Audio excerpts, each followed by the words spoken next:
Our sim racing time machine takes us back to the beautiful Ardennes forest, circa 1966, for round two of the historic Road Racing Championship, organised by GP Laps and brought to you by the fantastic folk at Simply Race. This will be a 2-hour drive on Belgian public roads with a bit of a twist. It's the Spa Francorchamps you know and love, but not quite as you know it. This is the old 1966 layout, which will be high speed, and every trip through the infamous Master Kink will be a case of who has the most. I'll get my words out eventually. Who's got the most fortitude in the downstairs department? 4+ minutes a lap for 2 hours. Now this is going to be a lot of fun, and to take you through the fun will be me, Aidan Maord, and this week I've got some assistance in the form of Mr. Zach Sweeney. So Zach, you weren't available for Longford, but what around to kick things off for you? Oh no, yeah, Spa, it's, well, you can't exactly have a historic championship and not come to Spa Francorchamps, can you? But yeah, no, pleasure to be here this week. Fortunately, my cable has decided to, bear with me this week. So yeah, unfortunately for you, Aidan, you've got to deal with me for the next 2 hours. But yeah, no, looking forward to this one. Yeah, I'm going to get paid less now as a result. But anyway, we have a great race lined up. Pre-qualifying has gone on through the week, and we can bring you some little bit of pre-race data for you. This is the overall drivers' championship standings, which will then get divvied up into class sort of points as well. As you can see, Jake, GP Laps, Richie Axelson, whatever you want to call him, he is currently top after winning that race at Longford from Yoni Symmetry. So it's basically the top 6 from Longford, because we've only had one race, therefore we've only got one set of results to give you. But it all looks nice and pretty now with the GP Laps sort of branding on everything. So you can see the rest of the calendar there as well. Spa, Isle of Man, Dundrod, Targa and Le Mans to finish the season. So there we go, the 5+ litre drivers championship standings, which is basically the top 5 from that class. And then we also have 3 litre and 2 litre as well. So we'll bring those up for you in just a moment. So Rajasu leading the 3+ litre drivers championship standings. And what's great about the 3 and 2 litres is that they can mix with each other as well, which you'll see in a moment when we actually get into the race. But Franek Godrecki, who can't be here today because he's doing some real world racing in his home country today, so very best of luck to him. And then we've got the 2 litre drivers championship standings with Jake Britton leading that, and Reese Gardner, Southpaw racer himself, there in 4th position after a late splash and dash dropped him down the order. So I really can't wait for this. Zach, what are your opinions on what you're going to be seeing here this afternoon? Honestly, these cars, they're so unpredictable, they're so slidey, a very tricky machine to handle. And of course, this track isn't exactly, it's the historic version. Even the modern version is very difficult in its limited amount of runoff. And now you go to a time or an edition of the circuit where safety wasn't a priority, and it's going to be so tricky. We even saw in qualifying while we were doing some previews of and just having a look at what people were doing. People just, it's so tricky. You go marginally off. The margin for error is so small. You go marginally off, and the car is just like, nah, not happening. And then you go barreling off, and then there's going to be a couple of premature ends to people's races today, I'm sure.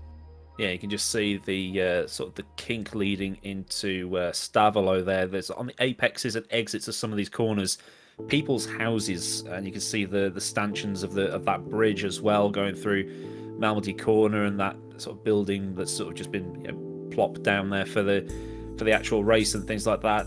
Like the apex of one of the corners in Sector 3 is somebody's driveway, and it makes you think when you're driving around in the safety of a simulator like rFactor 2 or even like other sims on the market as well. You just think, how did anybody survive around here? Jim Clark hated this place.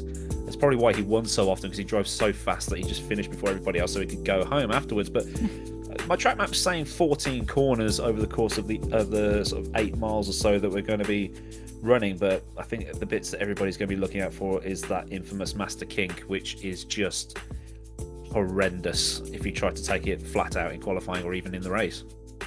I've never driven it, so I wouldn't know, but I'm sure I'm going to be in for a nice surprise, nice first time when it comes to that Master King. But yeah, we'll just have to see how it pans out. Of course, these drivers would have done a bit of practice and trying to get themselves used to it, but the race is a whole different ball game. And yeah, as you said with the real world drivers, it does just give you a newfound respect for them to see it, not necessarily firsthand, but to get an idea, get a feel of what they went through. And wow, it just puts it into perspective really how much of a mammoth task this is going to be. And when you're fighting for a championship as well, it's different when you're just going around hot lapping it for a bit of fun. But you know, those who are expecting to be in the championship fight, they've got something at stake. They can't just mosey on around this circuit and try and get to the end. They've got to fight and actually, you know, put some beans on this car and actually try and go a little bit quick. Well, the thing is as well is that it is just like real life. One mistake and you are out of the race, because we can see the old sort of Eau Rouge and Radion complex here. It's been reprofiled a few times over the years, but those hay bales do move. And if they end up in the middle of the track and you hit them, you're potentially going into orbit. We're just getting ready now to go into the race, and we have to see who's there on the on pole position and things like that. We've actually got this is just the brilliance of this league and how it's attracted some fun people and who just want to have a bit of fun. The person who was fastest overall in the pre-qualifying to set the 40 cars that, you know, get the honour of running in this race was a person called Charles Leclerc, who set a 4-minute 8.978. That's actually Timotej Andonovski, who's driving under an alias, which actually happened back in those back in those days. But we've also got Nicholas Hillebrand, we've got GP Laps, Juanmi Costa, who was at the previous round, Enzo Fazzi, and Jene Simicic, who are staples of the R Factor 2 leagues over the years. Kasper Stolzer, he's here today driving the Mercedes. He's one of he's the only Mercedes in that class. No, there's a couple of Mercedes in that class. Mercedes-Benz 300 SL. So we're just about to move over into the actual race itself. 40 cars spanning 3 classes. Fastest lap in pre-qualifying, that 4:08.9 by Charles Leclerc. And down in 40th place with a 4-minute 21.1 was Austin Birchfield, who is in the 300 SL. We're going to have some very pretty cars driving around. We've got D-types, we've got Ferraris, Maseratis, Mercs, Gordinis, and a couple of Aston Martin DB3s as well. A very, very pretty car. So we're just waiting for everything to cross over. And we'll probably get the please get off the grid voice coming through our headphones, which is just a part of R Factor 2, and it makes everybody jump. But thank you to everybody who's watching the stream on the Simply Race YouTube channel, on my YouTube channel as well. And yeah, everybody loves a bit of classic car racing. It's attracted quite a lot of people, Zach, with the sort of the amount of people that have wanted to get involved, and to have some of the top R Factor 2 esports guys in as well is only going to boost it a little bit further. Yeah, they're not something you conventionally see of these classic cars. Usually, GT3 racing is like sort of the main staple of esports racing, obviously single seaters and F1 cars and things like that, but we never really take that nostalgic trip back to the classic cars and things like that. But they are so fun to drive. You might just log on and see, oh, there's a classic car, I'll go and drive it, and then you realize how just fun it is just to get the rear end out and fight the car all the way around a circuit, even if you go on into the classic renditions of those circuits, just to feel how bumpy it is and wrestle the car through. So it's a lot of fun, and it's just something different, isn't it? It's not a championship that we usually see, maybe some one-off events here and there, but never usually a championship. So yeah, it's a unique event, and naturally that will come with a lot of attention. Yeah, I've driven this layout a few times in Grand Prix Legends and R Factor 2 just to grab some footage for a video. But you have to remember that when you're driving these older cars, you have to forget everything you know about driving cars with downforce, and you have to drive them in a certain way. And I just cannot get my head around these cars. I mean, I'm a rubbish driver anyway, but you have to forget everything you've learned in a Formula One car and then have to relearn everything to drive these. It's kind of like going from rear wheel drive to something like a front wheel drive touring car or something like that. And you think, how do the guys that are actually good at this do this? And you see GP Laps driving around all the time in these things and doing what he does and all that stuff. But I really cannot wait to see what happens here today. You can see the shots with the cars going around in the wet. It is going to be a dry race, so we're not going to have things like, was it 1965, where it just like chucked it down about 2 minutes into the race and basically nobody finished. But I think it would have done quite a lot for the skill levels of some of these drivers. But then we'd probably have no finishes. So just waiting on everything to click over. And I'm just wondering, Zach, who do you think's going to win this? Do you think Jake might take another win, or is it going to be maybe a Ferrari on the top step of the podium? Who knows? There's a long time between now and the checker flag to decide who wins, but we've got some big names, especially in in the look at the 5 litre class. We've got Jone Simoncic, who, as you were saying, is a staple of R Factor 2 esports. He does a lot of racing, has won probably everything under the sun, so he's going to be up there for sure. But again, it's going to be very tough. It's going to be a race of attrition, really. It's going to be who can be consistent, lay down the laps, and obviously keep that pace up as well. But yeah, just you got to be consistent. You got to put the lap times in. And yes, I'm being really boring and saying, oh, we don't know, it's racing, whatever. But I reckon Jake or Jone probably got a good shot, but I'm willing to be surprised. Yeah, well, that's what, I mean, they say it's probably a bit boring that we don't know, but maybe it's a good thing that we don't know, because everybody is going to get surprised. It doesn't matter if you're watching this for the first time on YouTube. You don't care about sim racing. You're just watching this because it seems interesting and things like that. But we don't know. This is probably the most high-profile vintage racing league we've ever had in our Factor 2, thanks to Jake and Simply Race that have been able to put this out for everybody to watch and things like that. And it's when you see cars that you don't know driving around, it's kind of like going to a new town for the first time, or going on holiday somewhere for the first time, and you're just like, this is brilliant. And then you probably go away for a bit, and then you come back and then you go, oh yeah, this is brilliant, and things like that. So it's totally new. So we're just still trying to figure out what's going on with flicking things over into qualifying. I'll probably get something from the broadcast director in my ear very, very shortly, as Lord Haw has just donated US $50. Thank you very much, sir, or my lord, or whatever your title is. So yeah, they're just in warm-up at the minute, so we've got some time to fill. Like I say, just a reminder of what's going on in terms of the of everything. There was pre-qualifying during the week, and then obviously the race here today. It's completely open to everybody, irrespective of your skill level, just to see if you can get yourself on the grid. I might have to have a cheeky few laps to try and get on the grid for Le Mans, because I've not really driven that layout before. But just a reminder of the overall driver standings: Jacob Desmarais there with 9 points, because it's the old point system. Very realistic this. Simoncic there on 6, Bambi Costa, Jackson Robillard in 4th, Alessandro Pava on 2, and Rujasu there on 1 point. It's a shame that we didn't see the likes of Nico Hillebrand and Enzo Fazzi finish, but they might be able to finish today.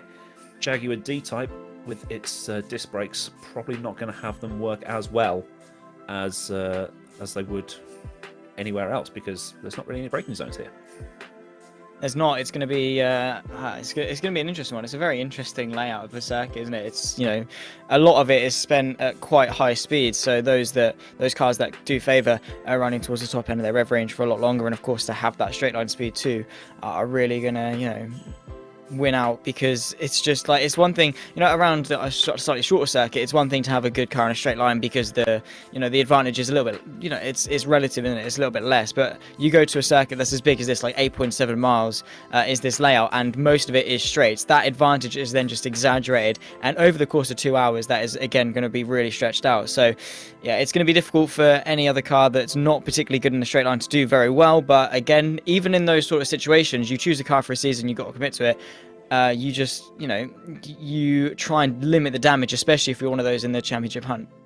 Yeah, it's this is the other thing about this car selection. It's not like other leagues that you might have seen where these open lobby leagues that you might have seen in like ACC and iRacing and things like that, where it's just that car for that track. So you're racing at Monza and it's all Mercs because they're the fastest in a straight line. You go to somewhere like Hockenheim and it's all Ferraris because they've got the best balance, or McLaren's because they've got the best balance.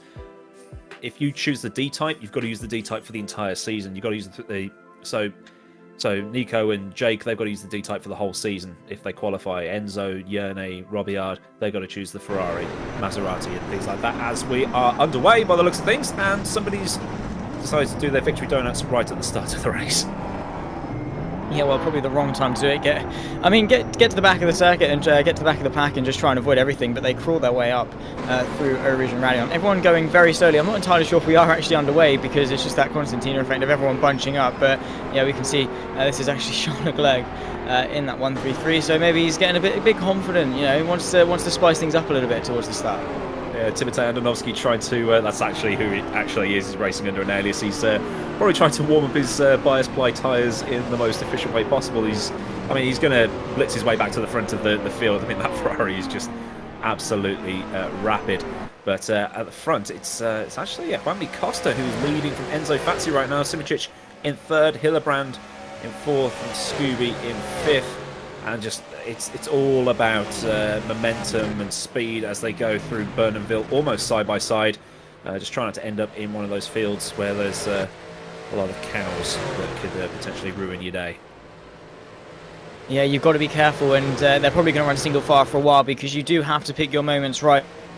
As we show, the margin for error is so small, and of course you don't want to battle too hard too early because you want to try and break away from the patch. They've got Jane Simičić right on their tail, and it's so much more difficult to deal with, you know, two other cars than just the one. So maybe for Fazzi just to sit behind might be the better option, or to get through quickly. You can see he is pulling to the left hand side, is going to try and get the move done with the slingshot because obviously the long straights here do lend itself well to just tucking in the slipstream, pulling out, and he has probably got himself a nose ahead, but Costa's going to come back at him, and this is probably going to be the thing that we see for the majority of this race. People just using the slipstream to find a way through, and then people being overtaken can't really have much to say about it.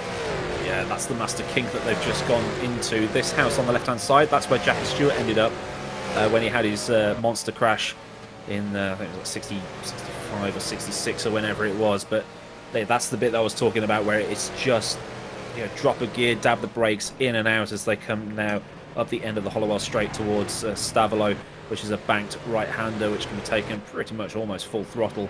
Probably not in these things. You can see a little bit of a dab of a brake there from Enzo Fazzi in the Ferrari, who's currently leading this race, the Dutch-Italian. You can also see every car painted in the national colours, so that will be the Portuguese racing colours there for Juan Costa there in second place, and obviously British Racing Green for the Jags and things like that. And there's Simičić in the white and gold of his home country, which is Slovenia, I believe.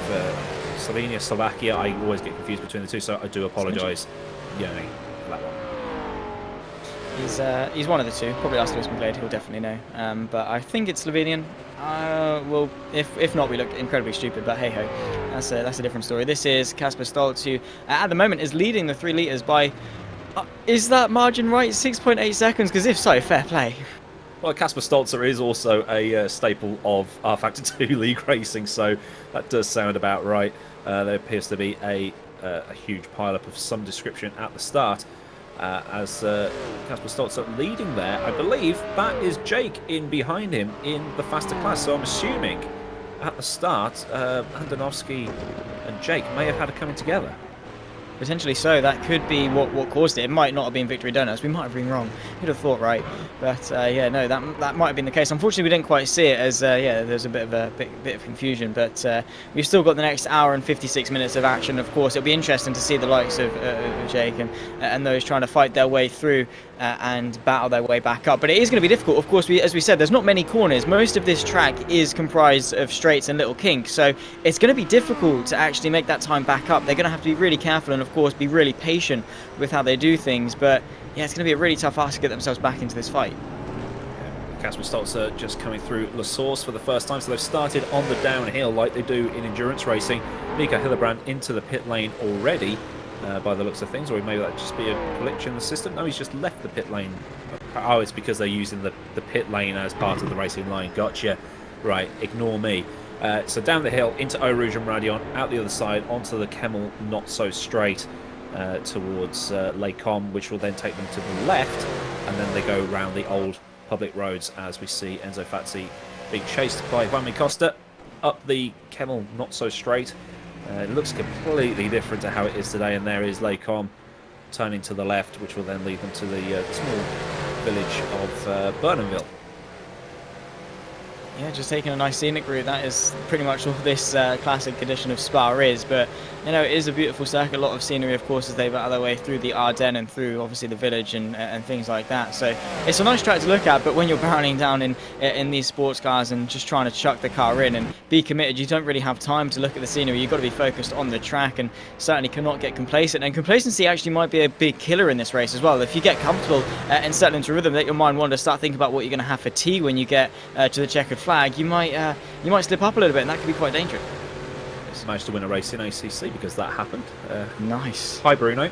But yeah, it's like you lose concentration for that split second and dip a tyre onto the grass. You know, your tyres aren't going to get cooled down at this version of Spa, and you're into one of these houses, and that's your race done. And these fences, these telegraph poles, this isn't the Frostbite engine. They're not going to be moving if you hit them. The only thing that will move is those hay bales, and that will destroy your suspension and things like that. As we see the finish. Racing colour, Ascari Cantonen driving the Maserati because of the way the mod is. They're using like fake names, so that Mazzatini, that's going to be a Maserati. As see ya, just passed him like he wasn't even there. I think that's going to be Charles Leclerc that's just overtaken him.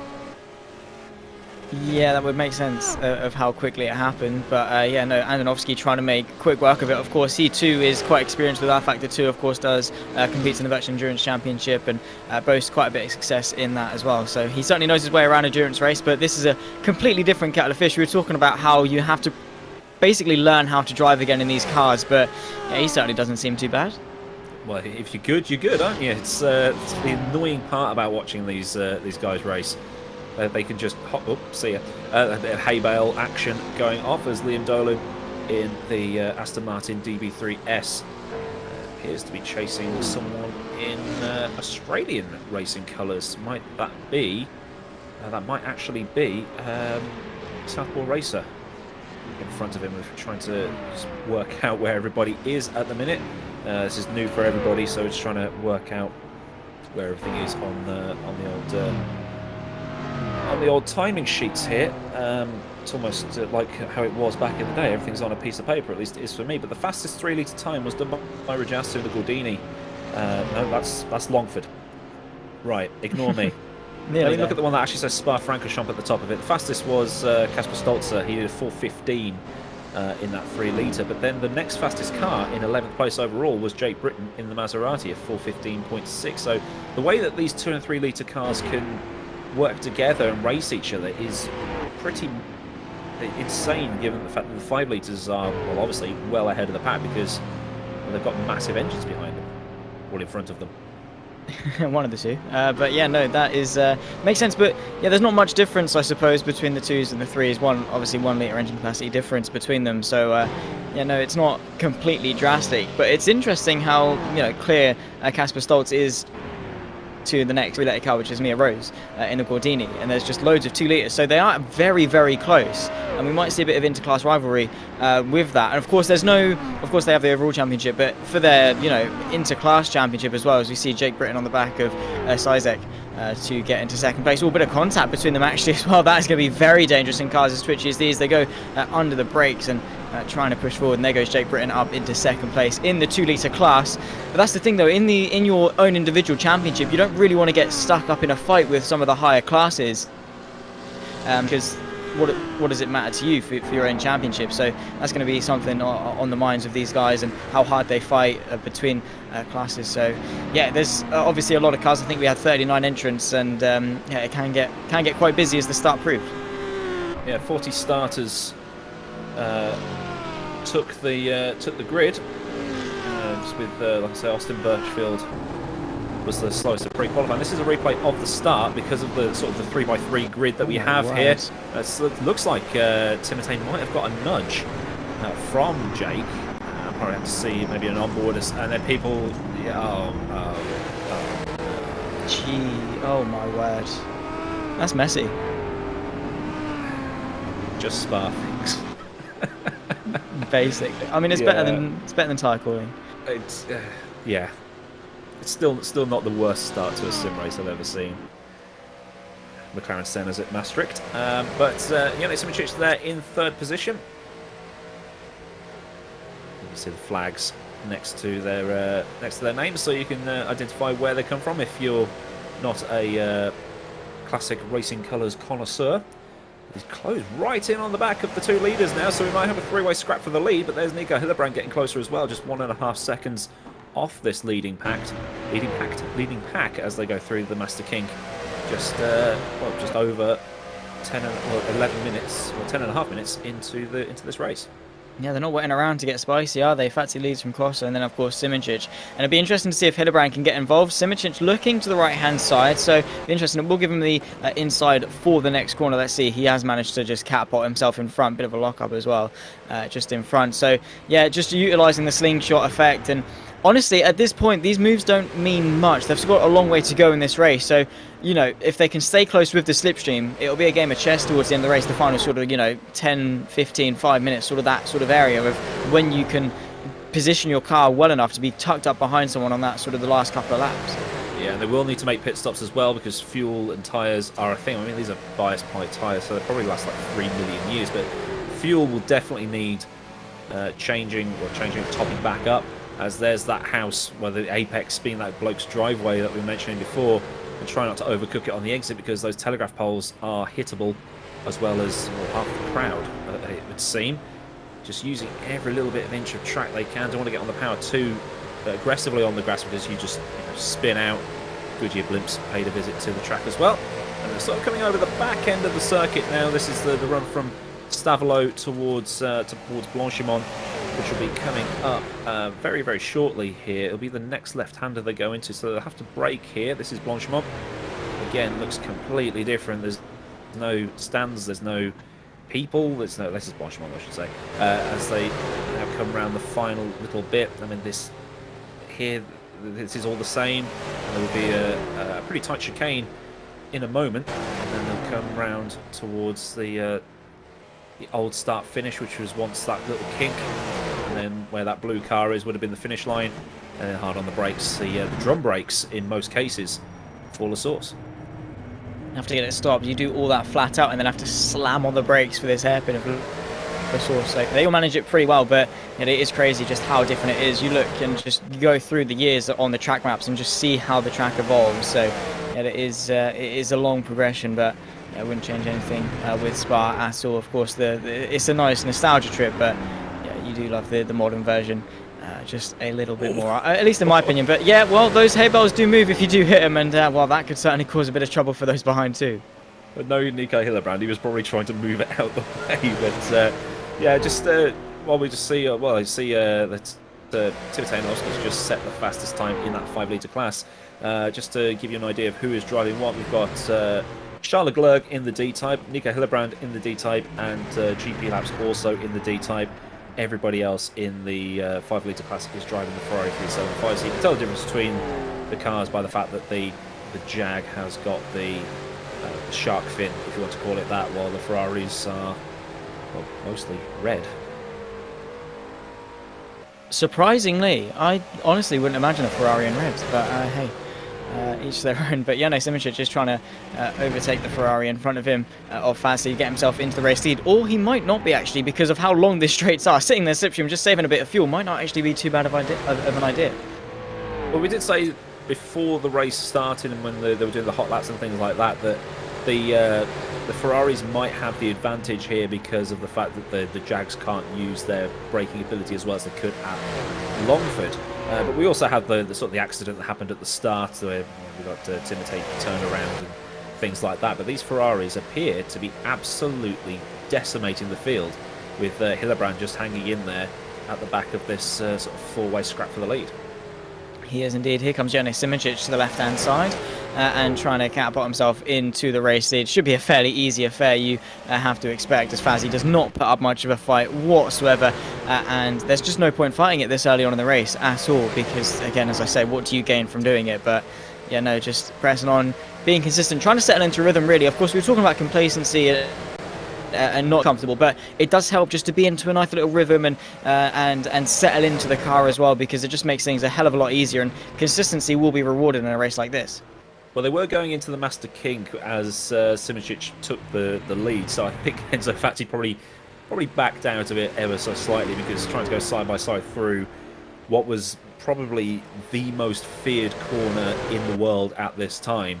He probably just wants to make sure that he makes the end of the race as Suipami Costa at the back of this group, getting back in front, in front of Nick Hillebrand in the bottom right-hand corner.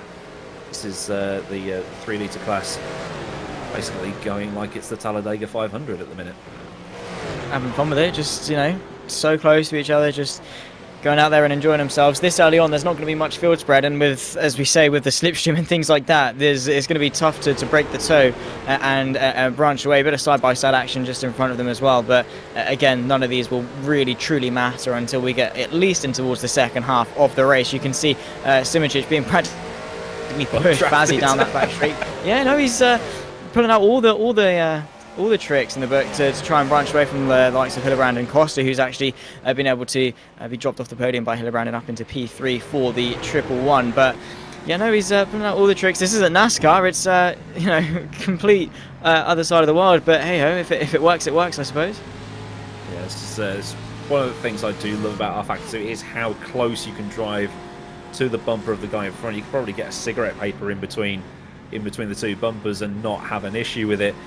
So as they come through the sort of kink before the sauce, absolutely hard on the brakes, heel and toe in it all the way down. There's actually no requirement to use an 8 shifter or anything like that. You can use flappy paddles if you've got them. You're just not allowed to use things like the onboard traction control and things like that in game. So yeah, they are having to drive somewhat similar to how they would have done back in ye olden days. That's the other thing as well, the pit lanes.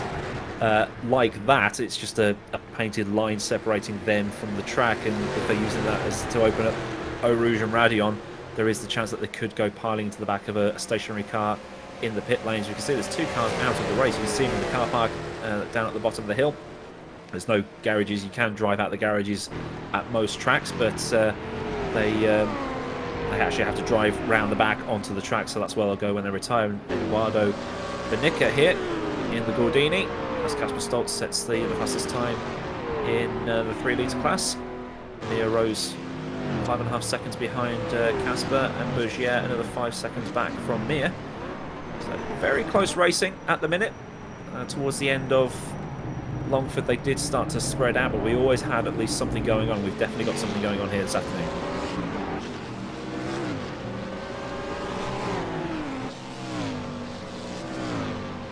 Benica under pressure from the Mercedes down the hill, just avoiding the car in the pit lane, probably getting some damage fixed. It's been there a while. There's an errant hay bale in the middle of Eau Rouge. Oh, we've hit the hay bales on the exit of Radion. That's not going to be very nice for everybody else coming up behind, because they are going to plough into that if they're not careful.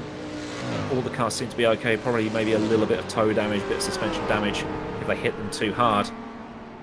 But everybody is still, I don't particularly want to see how much of a mess has been left behind at Radion there.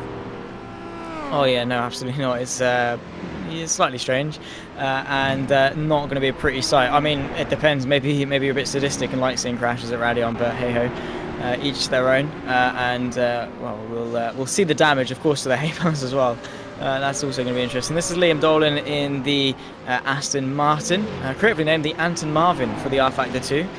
So yeah, well, that is one way to avoid it. As they are dipping the wheels onto the grass, they go through using each bit of the track possible. You can see the 296 looking to the right hand side as well. 2x2 Noah's Ark as they go through the right hander. So yeah, they're being quite elbows out, despite this being really early on around, you know, a very tricky circuit in very tricky cars to sort of handle and throw around. But you know, they're just going out there and having a load of fun with it.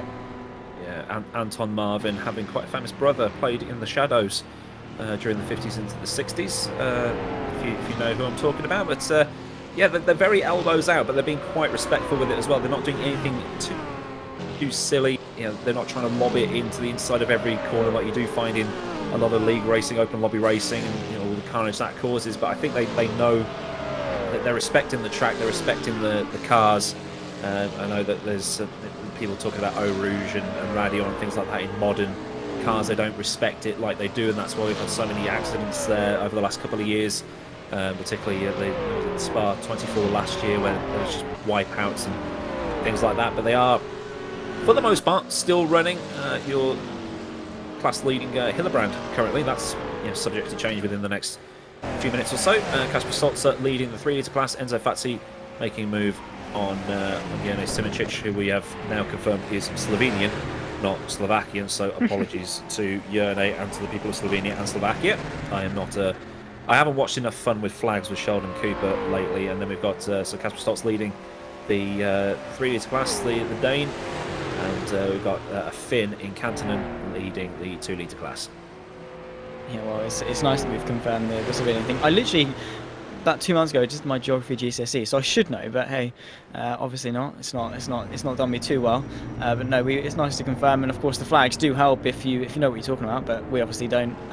But yeah, well, we won't. That's why we're commentators, not geographers, and yeah, I didn't do geography GCSE at all, so. Well, it would have been O levels back at this time, wouldn't it? As Enzo Fatsi leading the group, as we see that Jake has now come back into the top 5 in the 5 litre class, basically working his way through.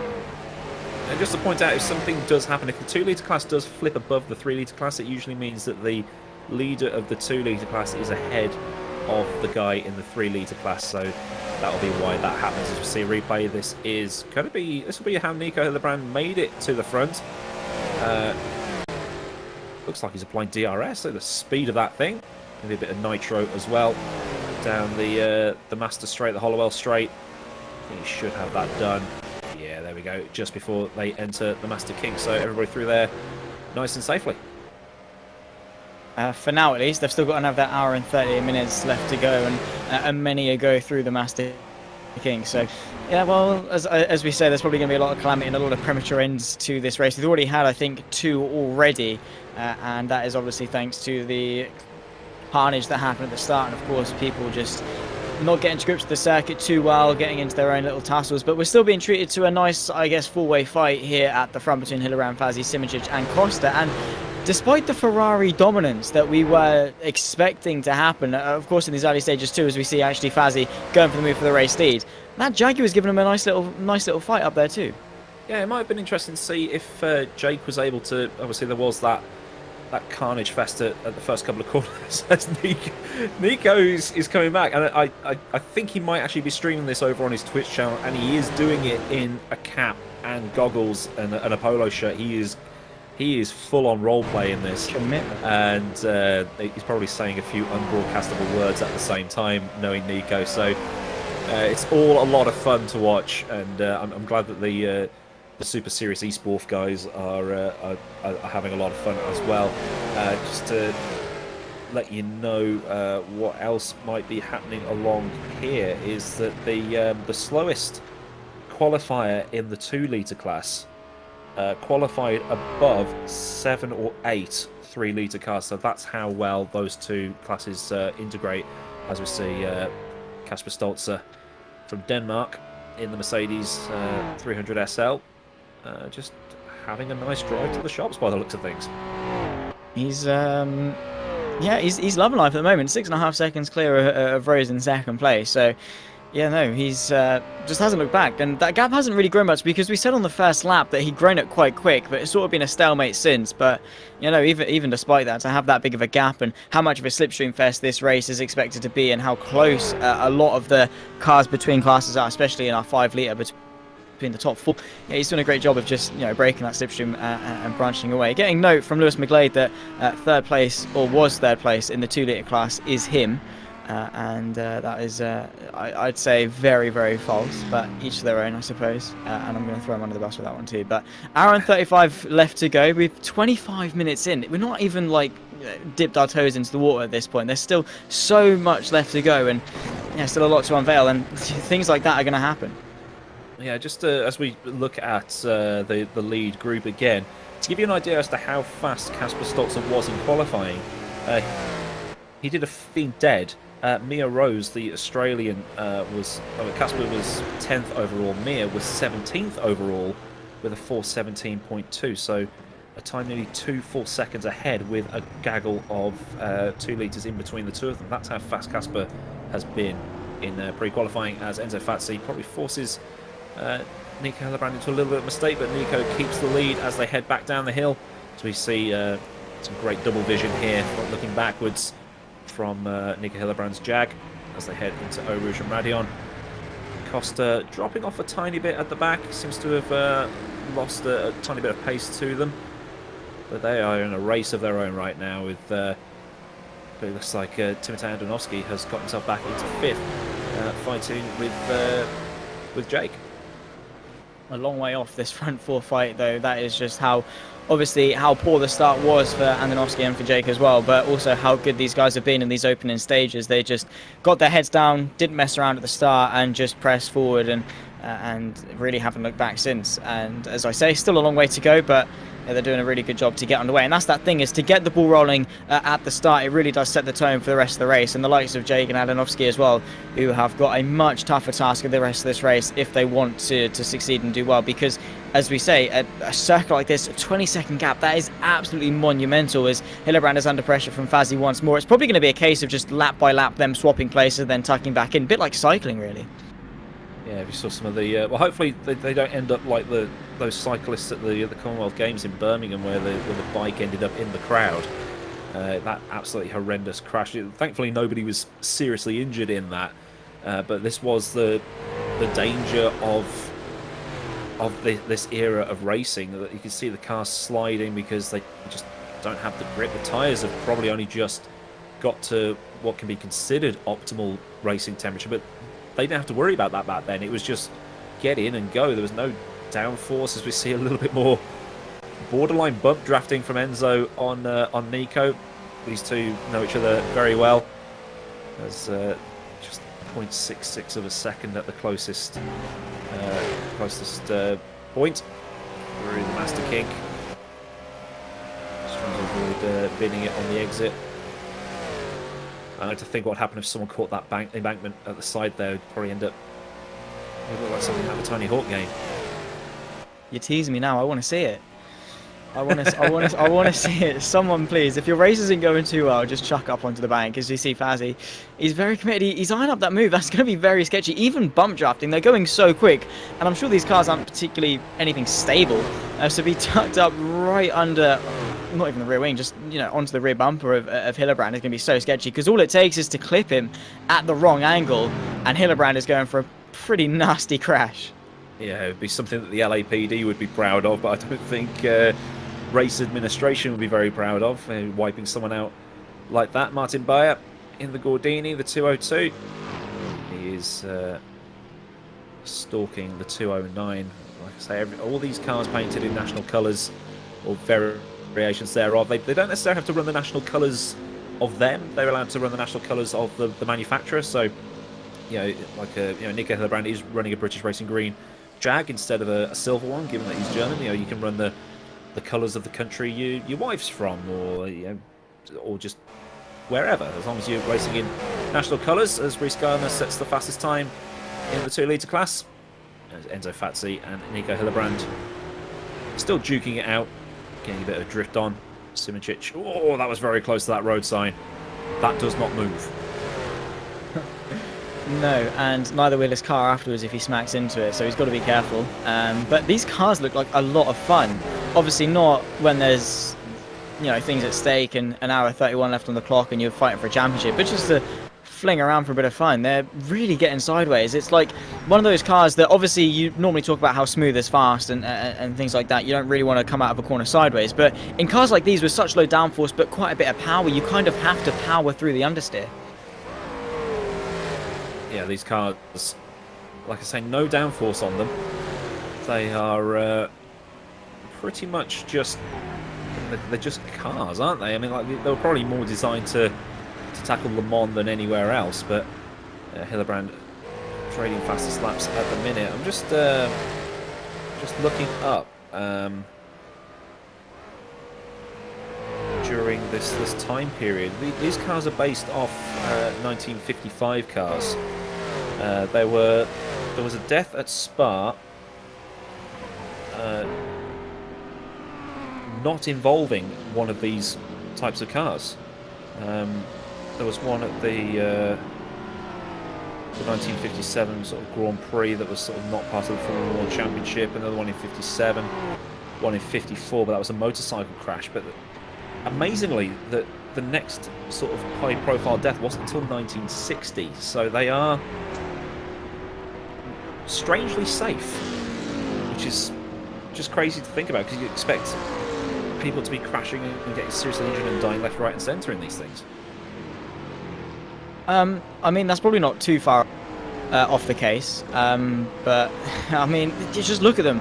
I mean, they're not exactly like the tin cans that, you know, when Formula 1 first started, the people were driving around, but yeah, safety wasn't fantastic back then. So relative to their time, yeah, no, the limited deaths are actually, I don't want to say pretty good, because no death is pretty good, but yeah, the fact that it's not significantly higher is pretty impressive. But yeah, because if you crash, you literally have nothing. Those cars would just crumple, and the driver's completely exposed. You've got goggles and a bit of a, you know, you might as well just have a plastic helmet from Poundland on your head, and you're flinging it around at, you know, what, 140, 150 miles an hour in the Ardennes forest. It's not exactly the safest thing in the world. As you see Beneke looking to the left-hand side, going into the, I believe this is the well, not so straight. I'm not. Yeah, I think so. It is, yeah. Because it just all looks the same around this entire circuit. It's just, again, you look left and you're pretty much in the exact same place. Well, if we're struggling now, how are we going to get through the Isle of Man? Because yeah, that thing's like 400 miles long. It's like, is that? We'll just guess it as car on the grass, losing a bit of momentum, losing a bit of speed. If you lose a couple of miles an hour down the straight, you're not getting that back. Yeah, it's all about momentum and just taking, you know, a hop, skip, and a jump through. You have to keep it up. You have to keep your minimum speed up. And it really, for a lot of it, that is a Martin Bayer's car.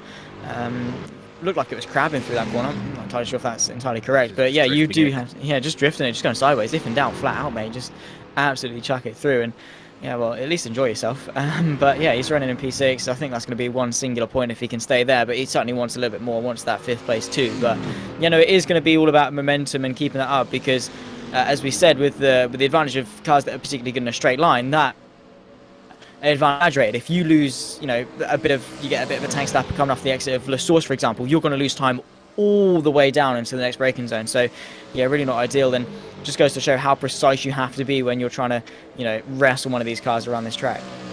This is Martin Bayer in the Gordini chasing down Rajassu in front of him. So this will be a good move if he can pull that off. He's currently on 1 point. He can try and salvage 2, but with just over 33 minutes gone, we're getting through things. Charles Leclerc 19 seconds off the lead right now, so it's all going to be all done in the pit stops, I think, and just hope that something goes wrong with those guys in front of them. So not the race that Timotej Andonovski and also Jake might not want to have. We'll probably get Jake in at the end of the race, given that he's the guy that's put all this on. We'll probably find out what happened to him at the end. Oh my word. Oh, they don't move, do they? No, that is suboptimal. As well, that's Bourgier and Seidler out of the race, so that's going to put Rajassu and co back up there. Martin Bayer into 4th place in that class. So as we were saying, just smacks a wishbone into his own face. That's these guys must have been mental. Honestly, and they probably would have been dead in real life, because the crumple zone in these cars is your face. I mean, if they survive, they get a really good insurance claim, I'm sure. But no, this is going to need more than that little box at the bottom of the form, I think. Absolutely, that is. And there's a lot of F's in chat coming through. Daniel Costello, our production broadcaster in our area, he was absolutely loving it. He was creasing with laughter. So yeah, no, that is. You have to feel sorry for him, but you can't help but laugh when you see that. And I get what you mean now with those poles. They just, they're really stubborn. They must be really deep down into the ground, because those cars came from about 150 to 0 in about 0.1 of a second. What Jeremy Clarkson said, it's not speed that kills you, it's suddenly coming to a stop. Sudden deceleration is awful, but we'll probably get a replay of that at some point. What was going through my mind was that moment when, remember when Michael Schumacher hit David Coulthard and Murray Walker just went, oh God! That's one of those moments right there. But yeah, I've got neighbours, so I don't really want to be shouting that because I don't want them to get the wrong idea. But yeah, 70 years probably wouldn't have laughed at that kind of accident, but today we can. It's sim racing, it's fine. No one's hurt. I mean, maybe a couple of egos and just pride. But yeah, I hope that wasn't a direct drive either. Oh no, that might hurt the wrist. Oh yeah. Britain's out of the race as well by the looks of things, so I think he's clobbered something at some point. As we see, Yone Simic in the bottom right-hand corner, proper wheel wrestling. I don't know if he's driving a 1950s sports car or playing a bit of Richard Burns Rally. I mean, it's a really good game, to be fair, so I wouldn't blame him if he does, but you know he's really wrestling that through. Again, it just goes to show the driving style you have to have in these cars. As we see Fazzy looking to the inside of Hillebrand, going through this very long right-hander, and Hillebrand's done a really good job. That is such a long right-hander, the really long way round of that corner, and he's managed to hang on. And that is just the case. I think it was Nigel Mansell, was it, at the Hungaroring maybe, that just sent it in sideways around the outside of someone. That was a very similar thing of just, you know, using the oversteer to counteract the understeer and just holding the speed up. So yeah, that could be a theme of this race, of just being able to keep your foot in and hold those places. I think it was on Nelson Piquet, wasn't it? Or something like that. It was somebody high profile that he did it on, yeah. I was probably about minus 20 when that race happened, so excuse me. Yeah, I forget you. Like when you said you've just done your GCSEs, I'm like, oh my god. Getting old, mate. Yeah, well. Anyway, Enzo Fazzi, once again, that is definite bump drafting. There was definite contact made there. Just giving him a little bit of a wee push to try and keep him away from... oh, God, no, this is... Yeah. Oh, he hit the sign, then hit the telegraph pole, and there was just nothing that could have been done by the 217 there. Instant escape and instant DNF.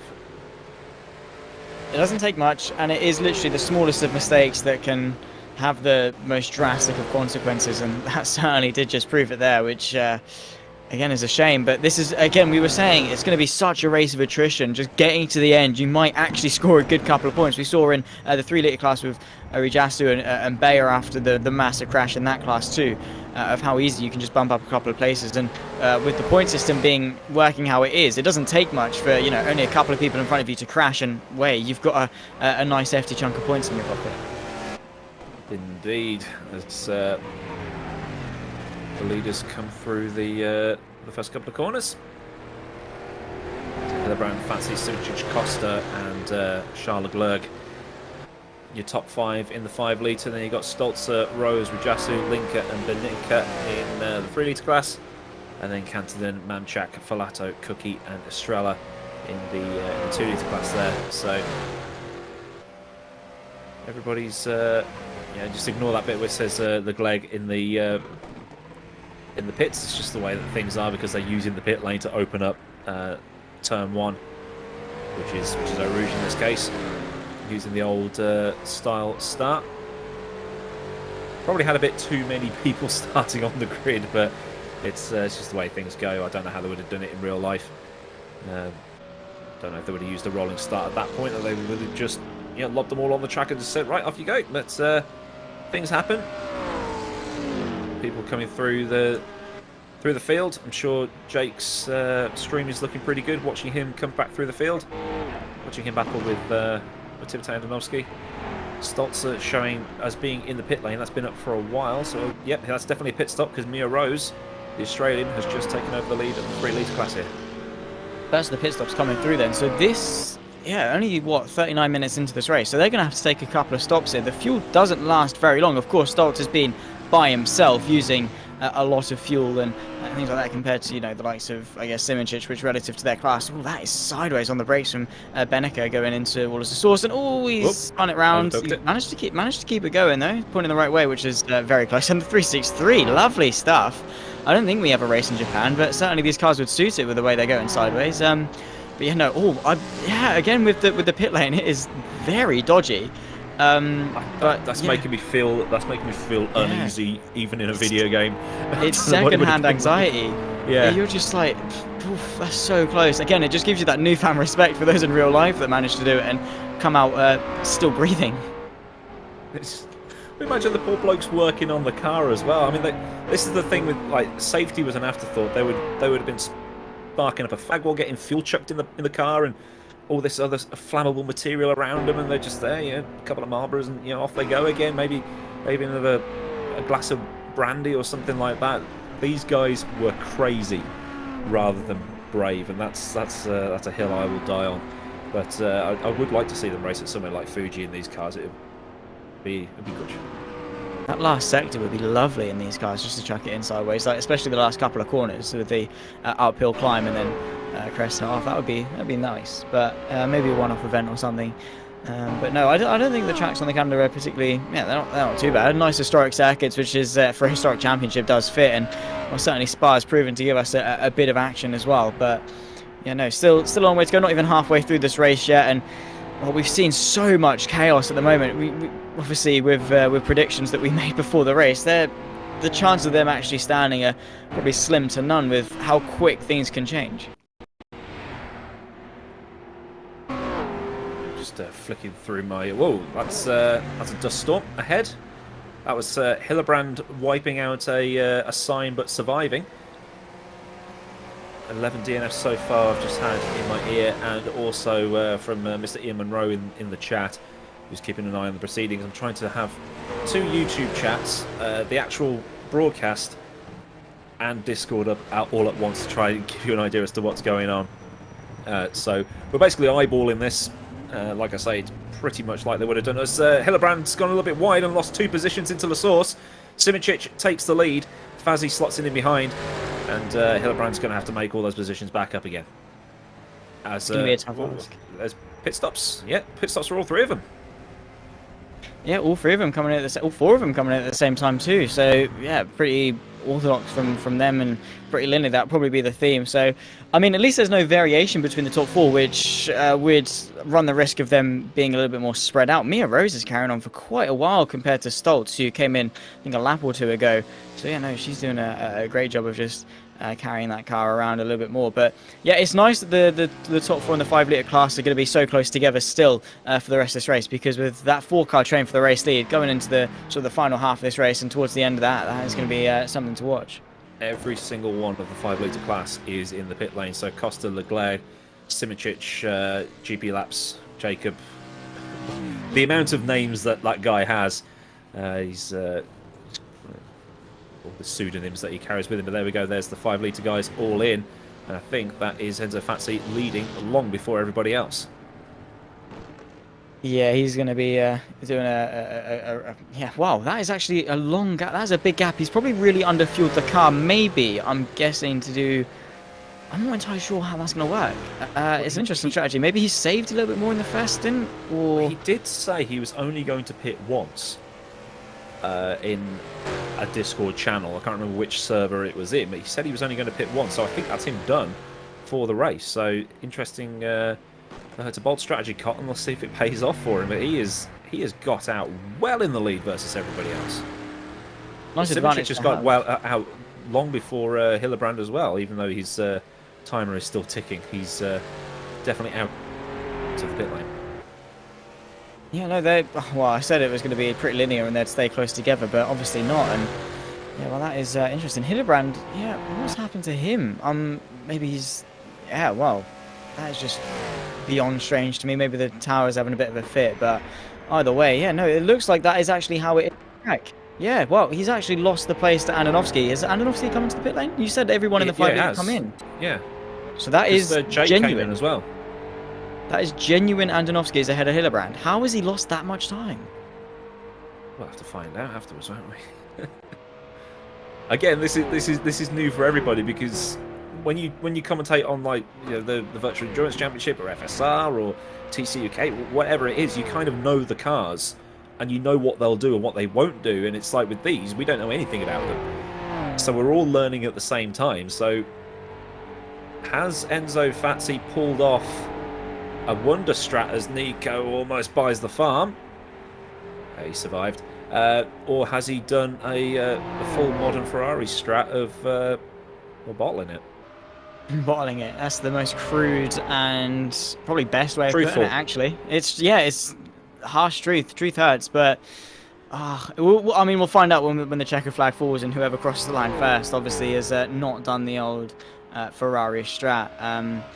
Yeah, no, that's the thing though. Strategy going to be so interesting. Not obviously, I'm not too clued up on these cars or how the strategy would work in a race like this, but yeah, no, it's going to be. There's a slight bit of variation with obviously how much fuel loads people are taking on. I thought it'd be just conventional: come in, fill it up, go, come in, fill it up, go. But maybe people are taking a little bit less here and there, just planning their stints out a bit more carefully. Obviously, they know a little bit more than we do in terms of that one, but yeah, relative to their rivals, it might not work out quite the same. And yeah, when you're fighting for a championship, you can't afford strategical blunders like this one, because not only are there not many points on offer, there's also not many races on offer to actually score those points. So you have to be here pretty much round in, round out if you want to do anything in the championship.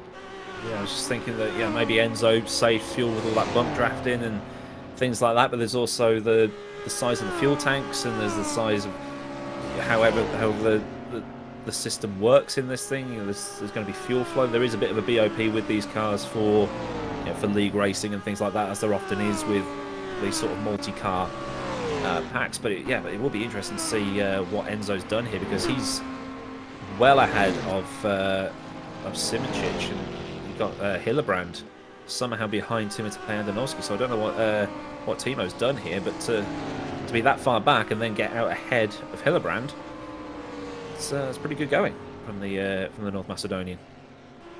Not bad at all, as we see Diaz on the back of Rose looking to get themselves up in the second place. And yeah, Stoltz has re-inherited that lead and is doubled it. 16th. Yeah, he's more than that actually. He was about 2.5 times long, because it was 6 seconds. Yeah, so he's done a really good job and is just dominating this race. In all honesty, of course, again, that could come with a bit of complacency. I'm sure Stoltz isn't one to become complacent or things like that. But when you're going that quickly for this long, mistakes are kind of bound to be made at some point. Let's just hope that they're not too drastic. But as we keep saying time and time again, the margin for error is not very big. All it takes is, a sudden bit of snap, go over a bump at the wrong angle, or approach a bit of traffic or anything of the sort, and straight away that 16-second gap means nothing.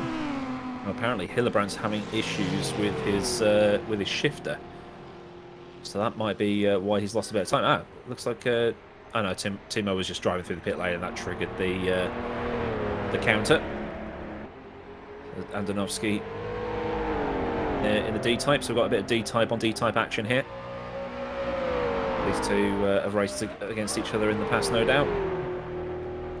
Although Hillebrand does a lot more ACC GT stuff at the minute. He did do the virtual Le Mans last year, driving a Porsche for Butler Pal Motorsport. And you've got the likes of Timotej Andonovski driving for a few teams in R Factor 2 land.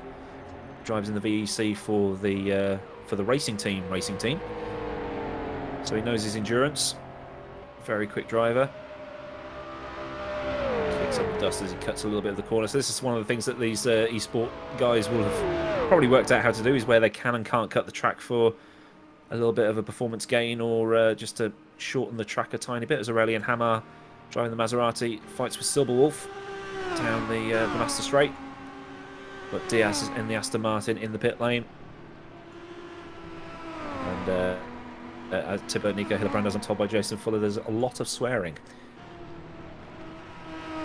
Understandably.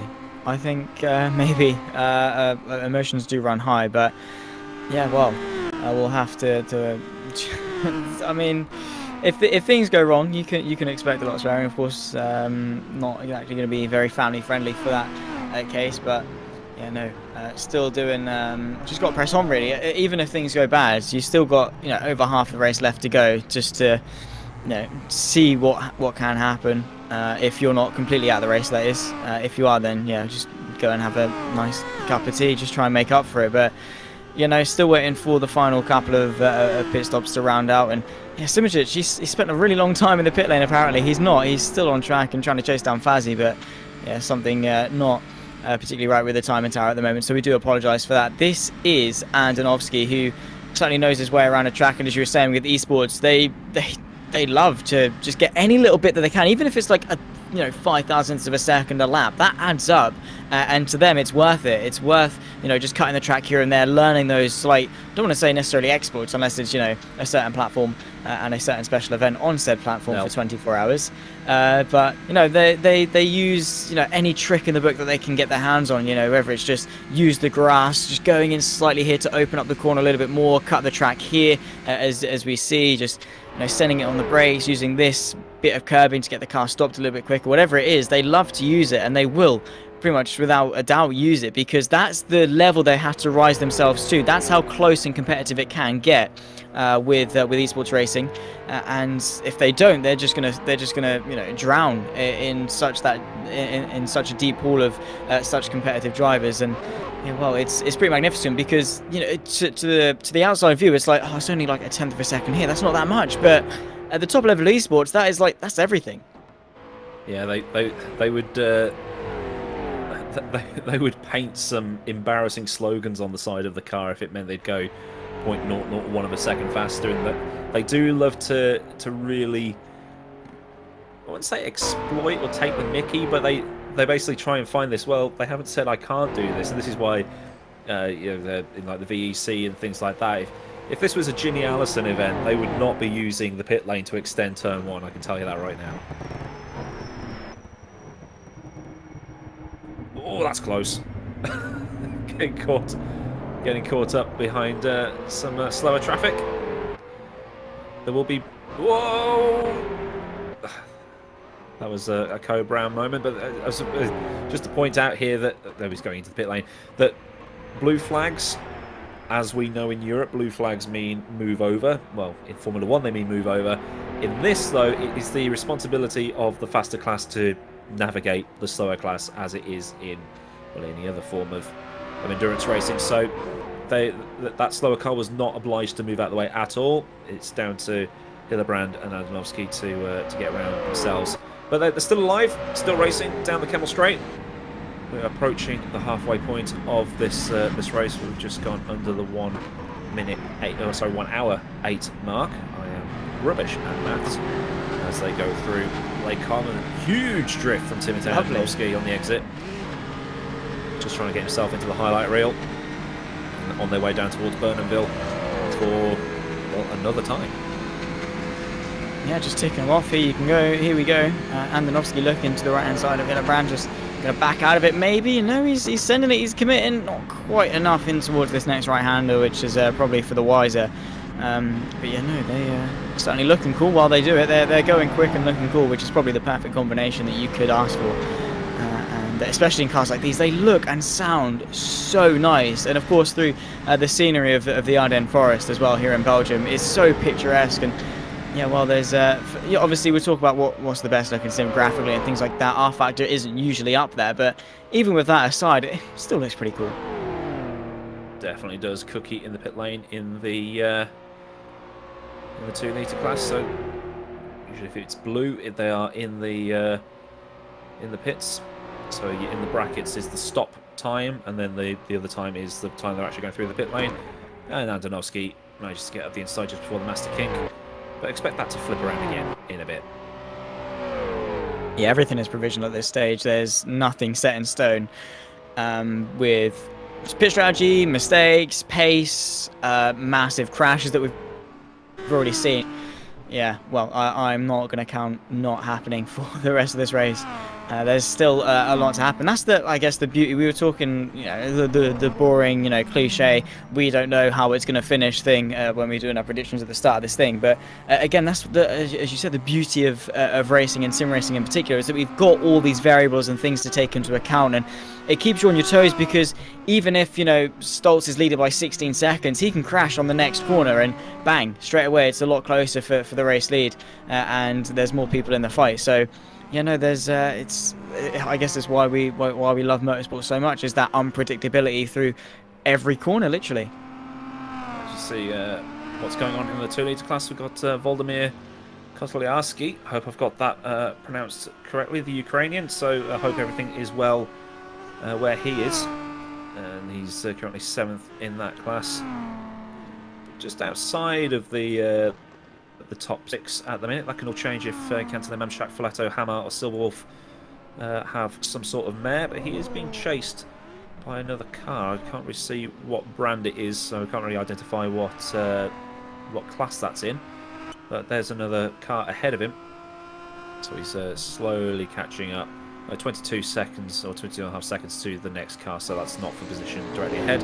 And Alessio Filetto, who is behind Mamchak. Again, we see the well, that's not the Italian racing colours. That's a little bit different, but still cool to see.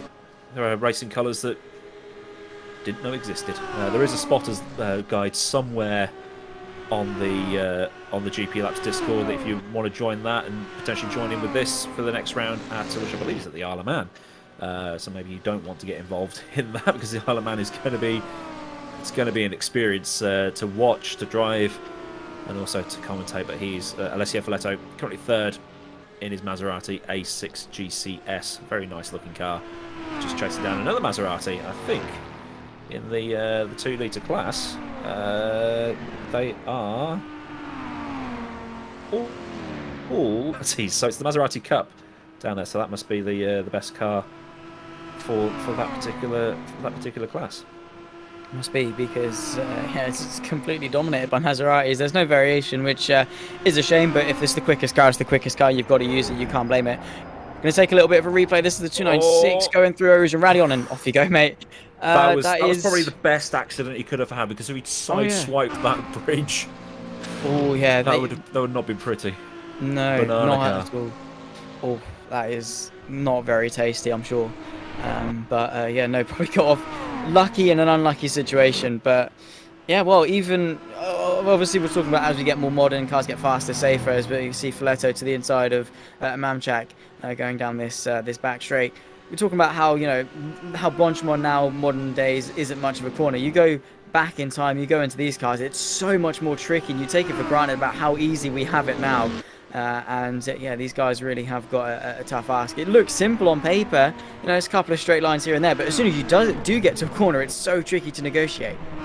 Well, I did do a video around here seeing what would happen if you took a 1990 car and a 2017 car around here, and even in the 1990 car had to brake and drop a gear for Blanchimont as it was back then. So it must have been a very tricky corner, especially if you're carrying that much speed into it, because you've got to keep the speed and the momentum up, and it's a little bit like Cops in a way, where you sort of like don't want to go too slow and scrub off too much speed, because your momentum all the way through to Maggots and Beckett's, or in this case towards the source, is absolutely ruined.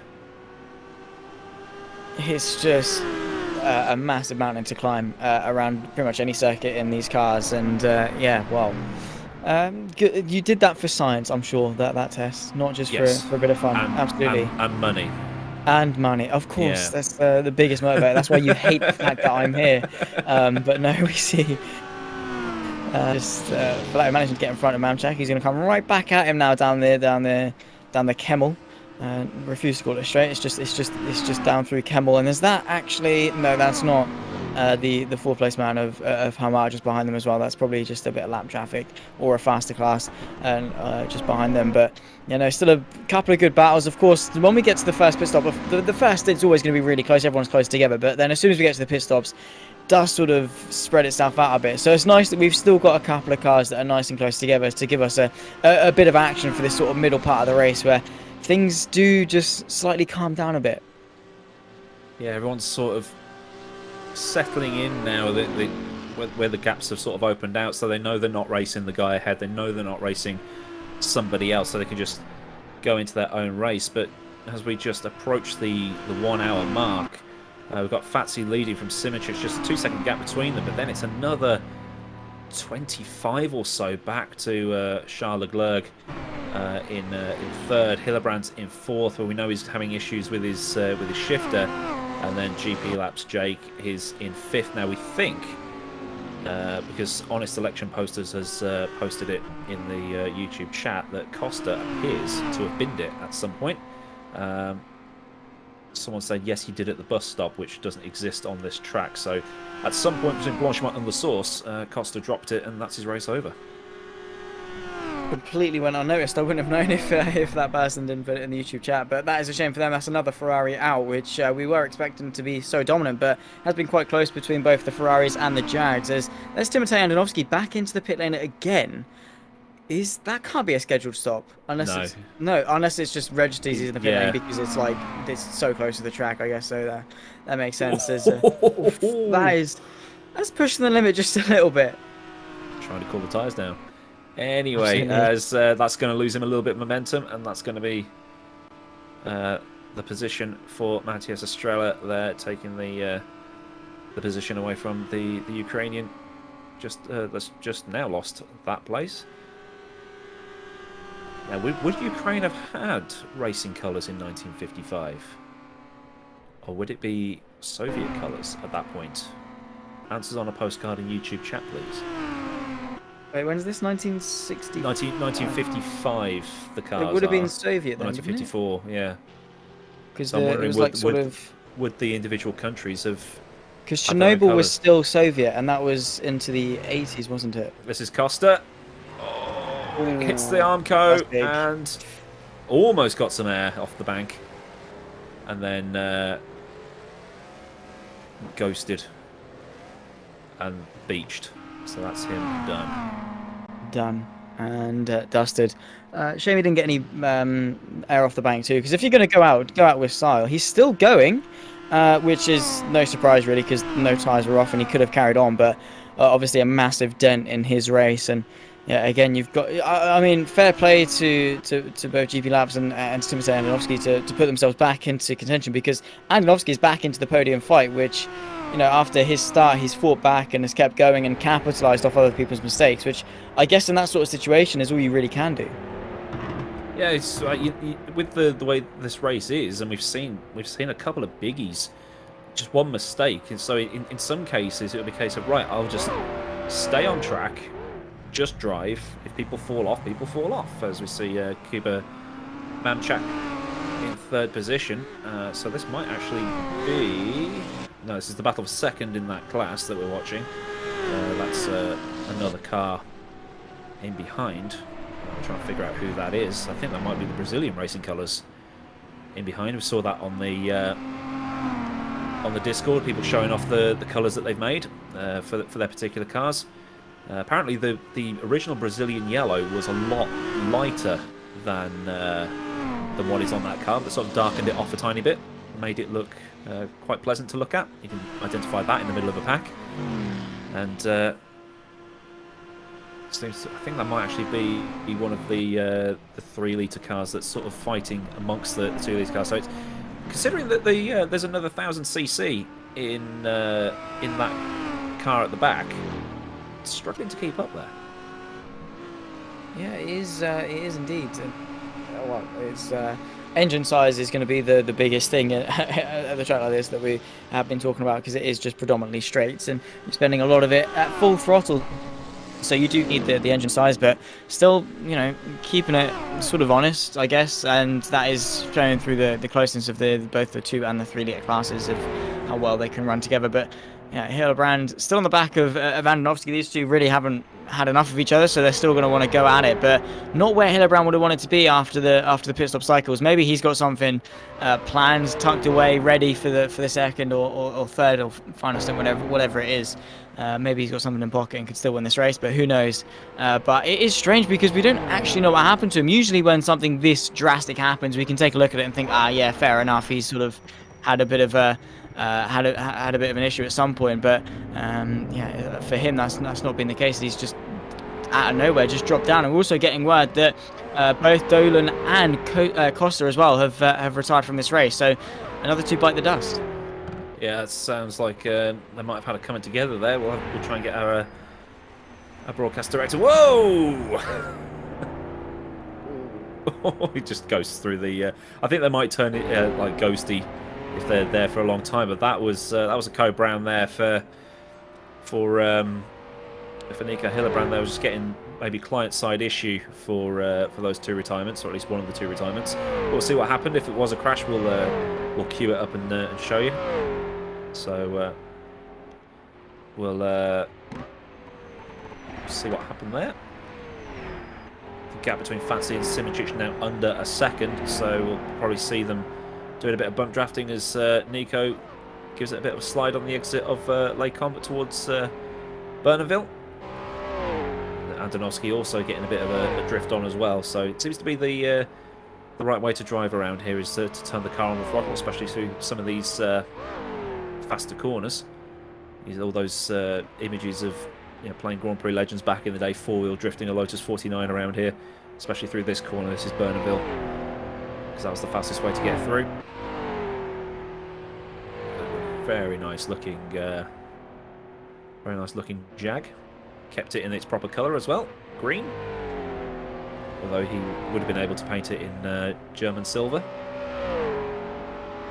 The 111. I think it would. Someone did say in chat it was the 111 that hit Andonovski. So there we go. We know who caused that.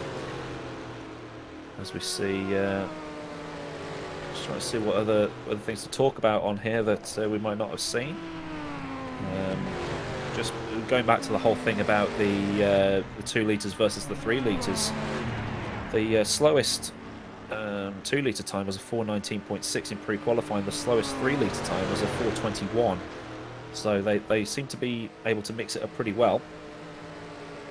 Or maybe there's just not enough people taking the 3 litre car, so people are just setting a lap. And that was one thing that happened in pre-qualifying, is that Nico Hillebrand did about 100 and something laps, but he only set 9 valid ones. That's how difficult they were finding it out there. It is incredibly difficult out there, and that is something that we will always come back to. It's sort of just that default point. This is the 200. Is this Nolan, I think, maybe having a bit... Oh, wow, yeah. I mean, originally he might have gotten away with that. It looked bad, but yeah, as soon as he touched those poles, it just went round, and that tyre was just not staying on that on that suspension arm at all. So unfortunately for him, that again, it can happen so quickly. You can be doing so well, and it can just go all so wrong at the a split second, and just bang, you're gone out of this race, off you go, and that's it. That's your day over. And it just goes to show again how precise you have to be. And Simičić, yeah, I thought he was going to hold it. No, he's not. He's gone straight into the barrier. Has he got a bit of damage to that Ferrari? Maybe not, but he's certainly got a bit of a bruised momentum. Of course, he's going to lose a lot of time to Fazzi, and that could be quite detrimental to his charge for the race win.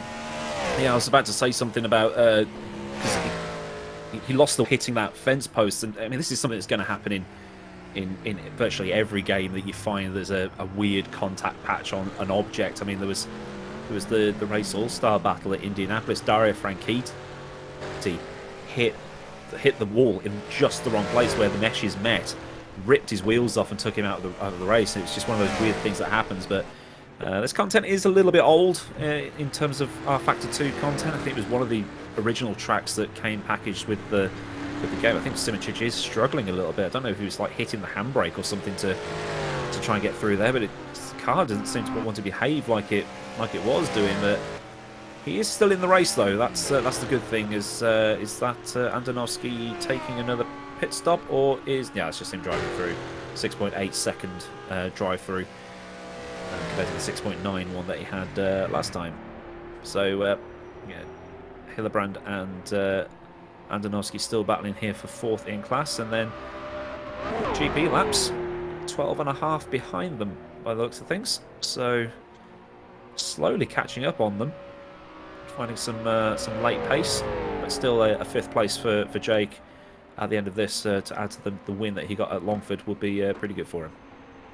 Yeah, still a couple of points, and with Simičić in 2nd as well, it will, I guess, spice things up in the championship hunt too. Well, of course, we're only 2 rounds in, so I can't talk much about the championship, but it's times like these where you look back towards the end of the season, you look back in hindsight and think, I could have got a couple more points there. What if I didn't make the mistake in the pit stop? I could have got an extra point here. That could be the difference when it comes to the championship. So you still, even though you're not necessarily thinking about the championship and being in the championship hunt, you still have to maximise each and every point that you can get out of this race. But considering his circumstances, considering this fact that he didn't get off to the best start in this race, it has just been damage limitation from here on in, and to recover to be maybe within a shout of getting onto the back Hillebrand and Andonovski towards the end, 12.5 seconds. There's stranger things that have happened. So he's just driving, doing the best he can, got his head down, and most importantly, hasn't really let the mistake get to him. There's a lot of drivers that they've had a crash, they've had an incident, they've seen their race float away from them in a matter of seconds, and they've just given up. But for GP, he's just done everything right, pressed on, and just tried his best from there on out, which is all he can do, really. Yeah, it's going to be good for Enzo as well if he does win this race, because he didn't finish at Longford.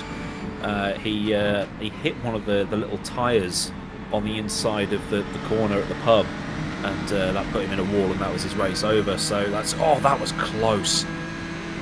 Andonovski almost went into that guy's living room, almost hit the corner of that building, and that would have been a big. Probably would have collected Hillebrand as well. So good that those two are still going. But if Fatsy does win, that's 9 points on the board, and that will put him right up there, considering that Timo didn't turn up for the previous race, and Nico also didn't finish at Longford as well. So it's going to shake things up in a big way, and it will be closer than it would be, because it's the old 1950s, 1960s point scoring system. So 9 for a win down to 1 for 6th, even though it was probably in the top 5 back in those days or something like that, instead of the 25-18 that we see in modern Formula 1. So it will create a nice close championship if you don't finish one race but then score well at another.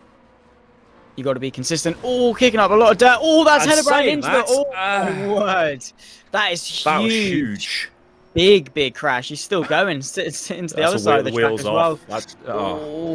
That's race over. That's Jake back into 4th. We just... Right, don't tell him extra couple of points. That. Yep. That's commentator's curse. Nah, just bad driving. Massive way. You asked Lewis McGlade that, it's saying, it's not commentator's curse, just bad driving. But nah, I mean, I guess Andonovski, yeah, talent, lack thereof. No, I mean, I think Andonovski did kick up a bit of dirt. Maybe that got in, obviously obstructed the view of Hillebrand and caused him to, stray a little bit too wide than naturally, because naturally you follow the car as close as you can in front of you, naturally follow their line slightly, and you go a little bit too far and bang. And yeah, that is... Oh, is that Stoltz? Stoltz. Oh my word! Oh my word! Stoltz! And oh no, I jinxed this a little bit earlier on as well, didn't I? I said how quickly it can happen. That is Stoltz with this race. Mia Rose is going to inherit the race lead eventually. Wow, it's all kicked off. Yeah, Mia Rose has just been gifted a race lead. We were talking about one mistake in the lead. I mean, Kasper Stolzer had a huge lead at that point, so we'll have to get a replay of that, because I was doing some moderation on chat and just saw this Danish flag go spinning around. So that's going to be gutting for Stolzer, because he missed the first round at Longford due to illness, and now to crash out of the lead of Spa when he was pretty much on for a certain 9 points. That's going to be, I'm going to use the term, it's suboptimal. Suboptimal indeed. Not quite ideal. There's better ways to win a race, and better ways to win a championship too. But that's got to hurt. That has got to be one of those ones that genuinely sting. It's just how has that happened? And again, it's so sudden. He probably would have been going for that corner thing. Everything's fine. Snap, bang, and he's like, sweet. It just comes at you so fast. You don't really have time to react to it. In some cases, it's yeah, this is going to end badly. This isn't great. But in some cases, like it has been today, it's just yeah, bang, off you go. And Stoltz especially, he looks so good. He's been pretty much unchallenged, well, entirely unchallenged in this race. And just, yeah, it didn't really look back from the start. This is what happened to Hillebrand going through, just drifted out wide. So did Andonovski, but followed Timo, didn't he? Yeah, Andonovski didn't hit the barrier, and Hillebrand, well, not the barrier, the pole, and Hillebrand just went straight into it. Yeah, again, that is 2 major crashes for some 2 top names as well in both this race and the championship as a whole, all coming to blows within this, the span of a couple of minutes, which, yeah, is certainly strange to say the least. Just trying to see. So Rajasu's now been promoted into second place in the 3 litre. He actually won at Longford, so that's going to be even better for his championship. But if Mia Rose picks up the 9 points for the win, she's going to be in a great position for the rest of the season, provided that she decides she wants to qualify for Isle of Man and the rest of the rounds of the season. But Mia Rose, absolutely rapid, the Australian. So it's all good in terms of, well, it's sort of, we've had 2 name drivers crash out. There's a lot of tyre squeal just coming through my headphones there. I think everything's okay. Yeah, everything's fine. Yeah, so we've got Jake have a bad start and sort of lucked his way up there into 4th position. Mia Rose getting up there into 1st position from what would have been a solid 2nd because of the demise of Kasper Stolzer. But I think that's probably about, what, 14, 15 retirements now over the course of this race. And there is the man who has made this all happen, Richie Axelson, because I struggle to pronounce that last name. Englishman butchers foreign name. Loud and slow, mate. That's how you go for it. That's how you go for it. Desmarais. Or just whack onto Duolingo and go for it. Yeah, down the back straightaway, as he would call it. But he's 15 and a bit seconds off Andonovski in front. So, but if he just keeps it on track, he's in for a solid 4th. But yeah, there's still just under 45 minutes for Fatsi Simičić or Andonovski to bin it as well. So it's not over yet. It's not. You got to be in it to win it, and that's exactly what GB Labs is doing. He's just keeping it going, allegedly placed, waiting for everyone else to just give him the places for free. And yeah, fair enough to ask in the YouTube chat. Leave for 5 minutes and all hell breaks loose. It's like that thing. You're like, okay, it's quieting down a little bit. I can go get a cup of tea. I can go get a drink, or I can go to the toilet for some reason. And then you come back and it's like, wait, what? What's happened here? Hillerand's out. Stoltz's out. What's going on? Rose is leading the race. Yeah, no, it's crazy, and we'll try and give you the action. This is what happened to Stolz. He completely was sideways and just drifted out a little bit too much going in, and that poor person. I hope they have home insurance or something. Sponsored by Direct Line, yeah. But that was just before Stavolo. So that was that right hand kink just before Stavolo. So that's over the furthest point away from the pit lane as you can get, as we have Andonovski in the pit lane. So that must have been a tactical refuel, short fill maybe before to try and get himself back into it. But that's GP Laps into 3rd position now. And so Fatsi still leading this race by 2 seconds. The gap had dropped under a second at one point. It looks like Fatsi's pulling it back out, but we have to take into account that there might be a little bit of damage on Simičić's car after that whack he took at Blanchimont or something like that, where he's probably damaged the car on the Armco. But we saw in the last race that Simičić didn't fight Jake towards the end of that race. I think it was about 30 seconds, 32.9 seconds the gap was at the end, because he just settled for 2nd place, and that's typically what he does. He is very, very fast, but he also plays the long game, sort of a mixture of your Verstappen and your Prost, so like blindingly quick, but also quite calculated. That gap just hovering around the 2 second mark, and then about another 30 odd seconds as well back to GP Laps, and then you got Andonovski after that pit stop, 35 seconds behind Jake there. Oh, that's 42 seconds off Simičić. Right, gotcha. It's the interval. Yeah. But I mean, it wouldn't be much far off. Yeah, it's not a great recipe. What is a good recipe though is Janis Simičić in sim racing, I guess, is how well he's doing.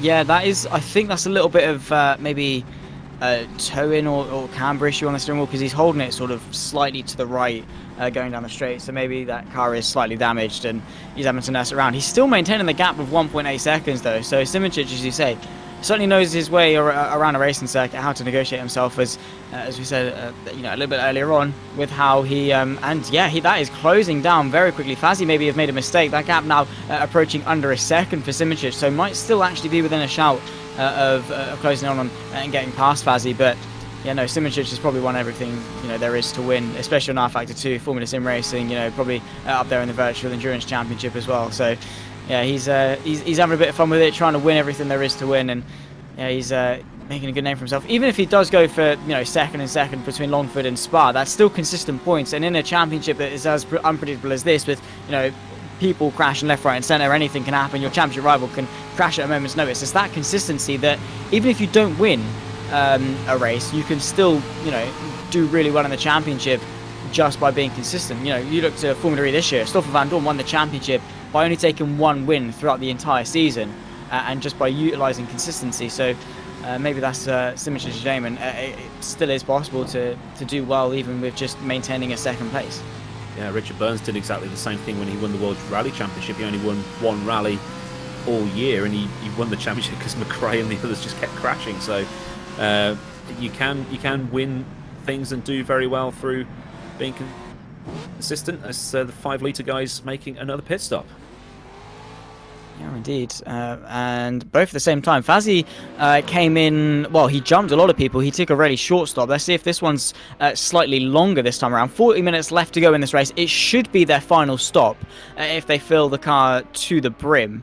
I don't think anyone's really taken tyres yet at all, because they're pretty durable on these cars, and they might need to. Who knows? We'll see. But yeah, it'll be interesting to see in terms of the pit stop times between Simicic and Fazzy, where they come out relative to each other, and whether Fazzy had to compromise this stop for a slightly shorter first stop, and that is the wonders of strategy. Yeah, Jake goes into the lead, but in case of when he pits, he'll probably pit on the next lap maybe, because I think the fuel consumption is on 3x, just to make it so that they do have to obviously pit for fuel at least once. So are they making it so it's equal, so they'll just be on fumes as they cross the line, or are they trying to do this tactically? But Fazzy has got out ahead of Simicic, so looking good for the Dutchman so far. So far, so good. And we were saying that Hillebrand was on for good points, and then he ended up. He's not crashed yet. Inside a telegraph pole, so. Yeah, big yet at the end of every sentence that we have to say when we big up anyone. It's like, oh yeah, this guy's doing really well. Yeah, and bang, oh brilliant, he's not doing well anymore. So yeah. But anyway, there's still a lot of people still going. A lot of people that can actually, I don't want to say can actually, because that seems really, out of order from me, but still going and keeping that car on track and out of the barrier for the most part. And yeah, I think the main fight for any racing really is amongst those 5 litres, because you look to 3 litres and Mia Rose has got a massive gap over Rujasu, who himself is 10 seconds clear of Beneker and a minute clear of Ladouche just behind. So yeah, I think the big fights really are going to be for that fight for the overall race win in the 5 litre. It is indeed.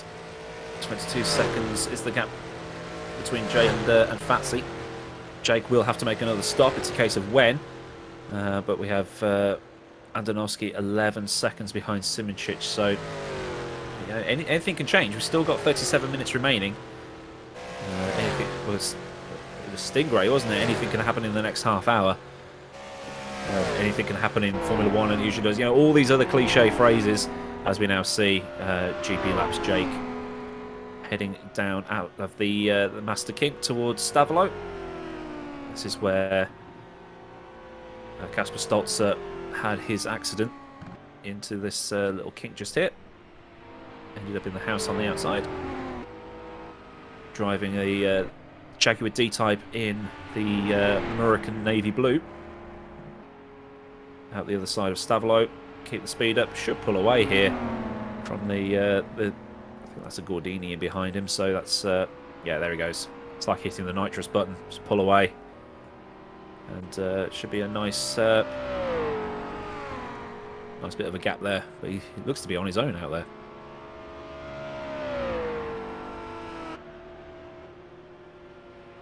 Just keep going, just be consistent, and he's still got to come into the pit lane as GP, and will of course relinquish this race lead. But while he's got some clear air, he's had clear air pretty much for the whole race anyway. So yeah, just utilise it as best he can and use some pace, because he certainly has pace. He obviously proved it at Longford, and coming in today with pre-qualifying and qualifying, and unfortunately for him the race didn't go to plan at the start. But again, he's just.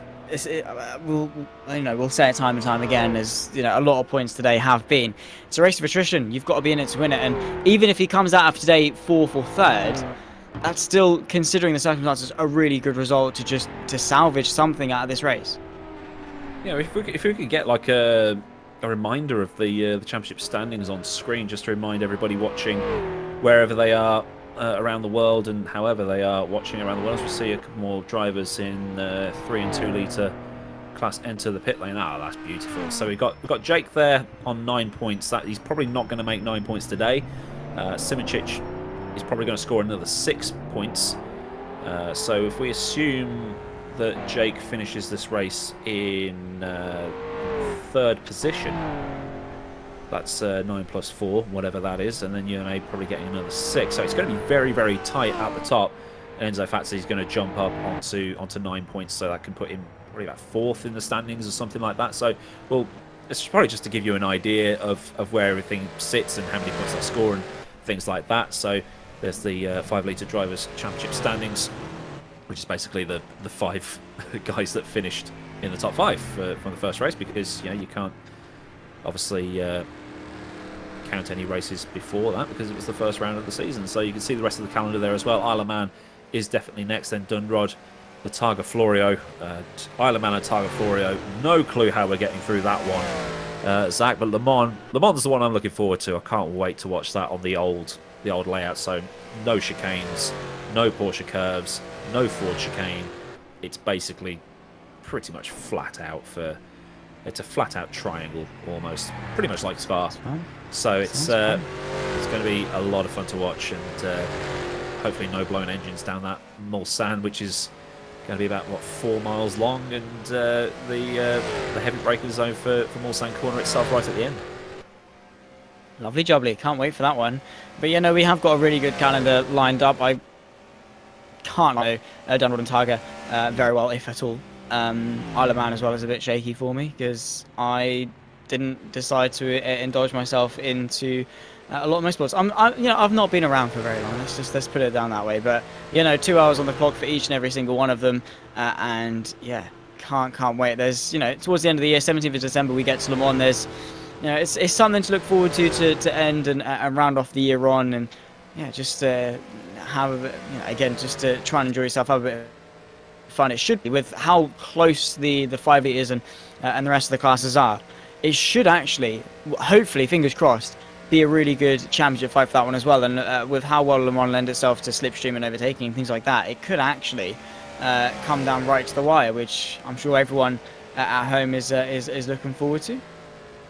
Yeah, just to point something out here, Mamchak has retired from 3rd place in the 2 litre class, so we'll have to get a replay of that one, as that happened while we were going through the championship standings. And we've got so we've just seen Mia Rose, she's in the pit lane. Cantonen's in the pit lane for the 2 litre and 3 litre class leaders there. As you can see, 2 litre has swapped with 3 litre because the 2 litre leader is now ahead of. So Canton is basically ahead of Mia Rose. That's basically how that's happened. So once Mia gets back in front, you'd think they'll swap back over. So it's just a way of doing things there. So we'll try and get a replay of Mamchak's accident queued up for you, if it is indeed an accident and not a bit of disco fever. We've got Rajasu and Benica in the pit lane as well. So final pit stops for those guys. And it should just be a straight drive for the next half hour or so.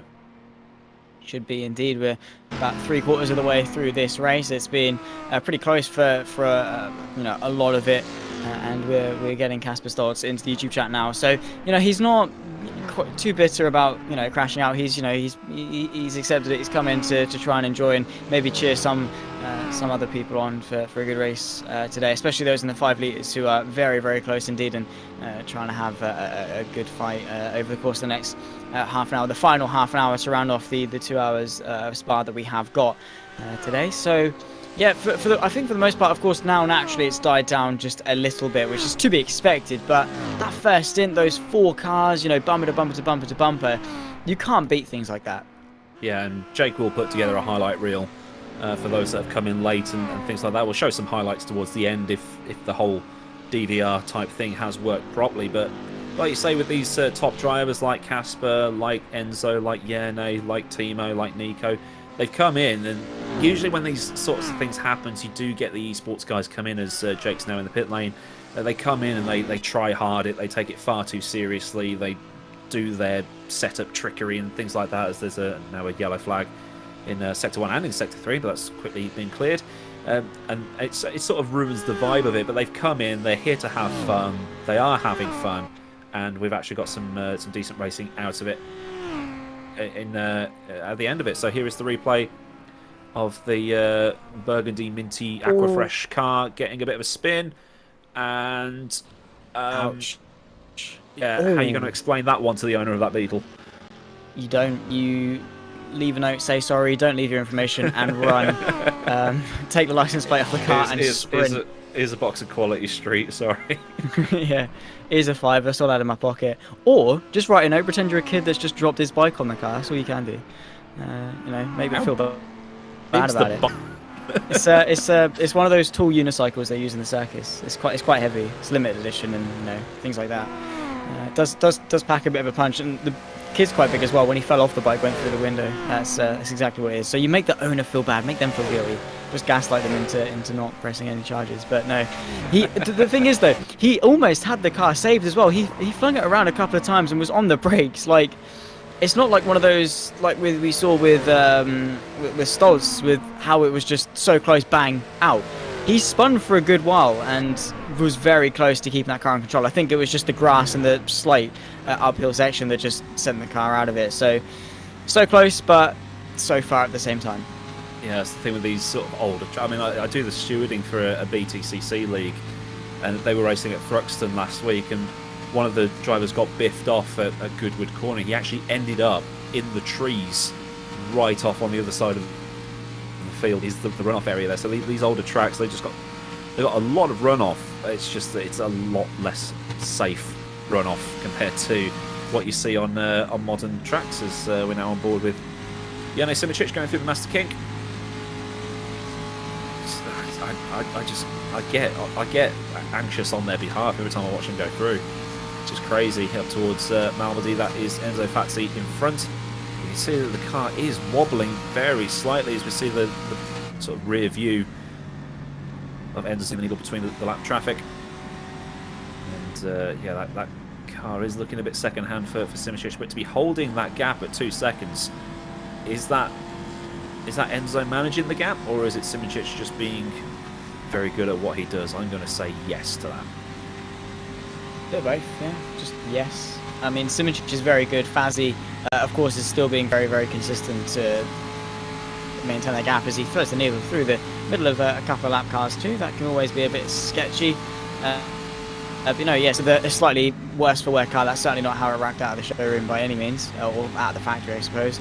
As he goes through, again, using all the track. Even with a slightly damaged car, even though he's going to be losing a few tenths a lap because of that damage, he's still no stranger to just being like, yeah, no, there's track there, I'm going to use it. Yeah, he's probably...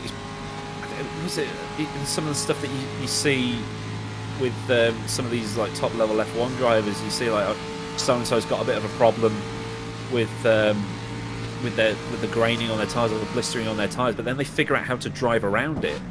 You see Hamilton's done it a few times, and Verstappen's done it a few times where they've got a problem with the car, but they've driven around it and still been able to put the times in. And Simičić is one of those drivers that can do that.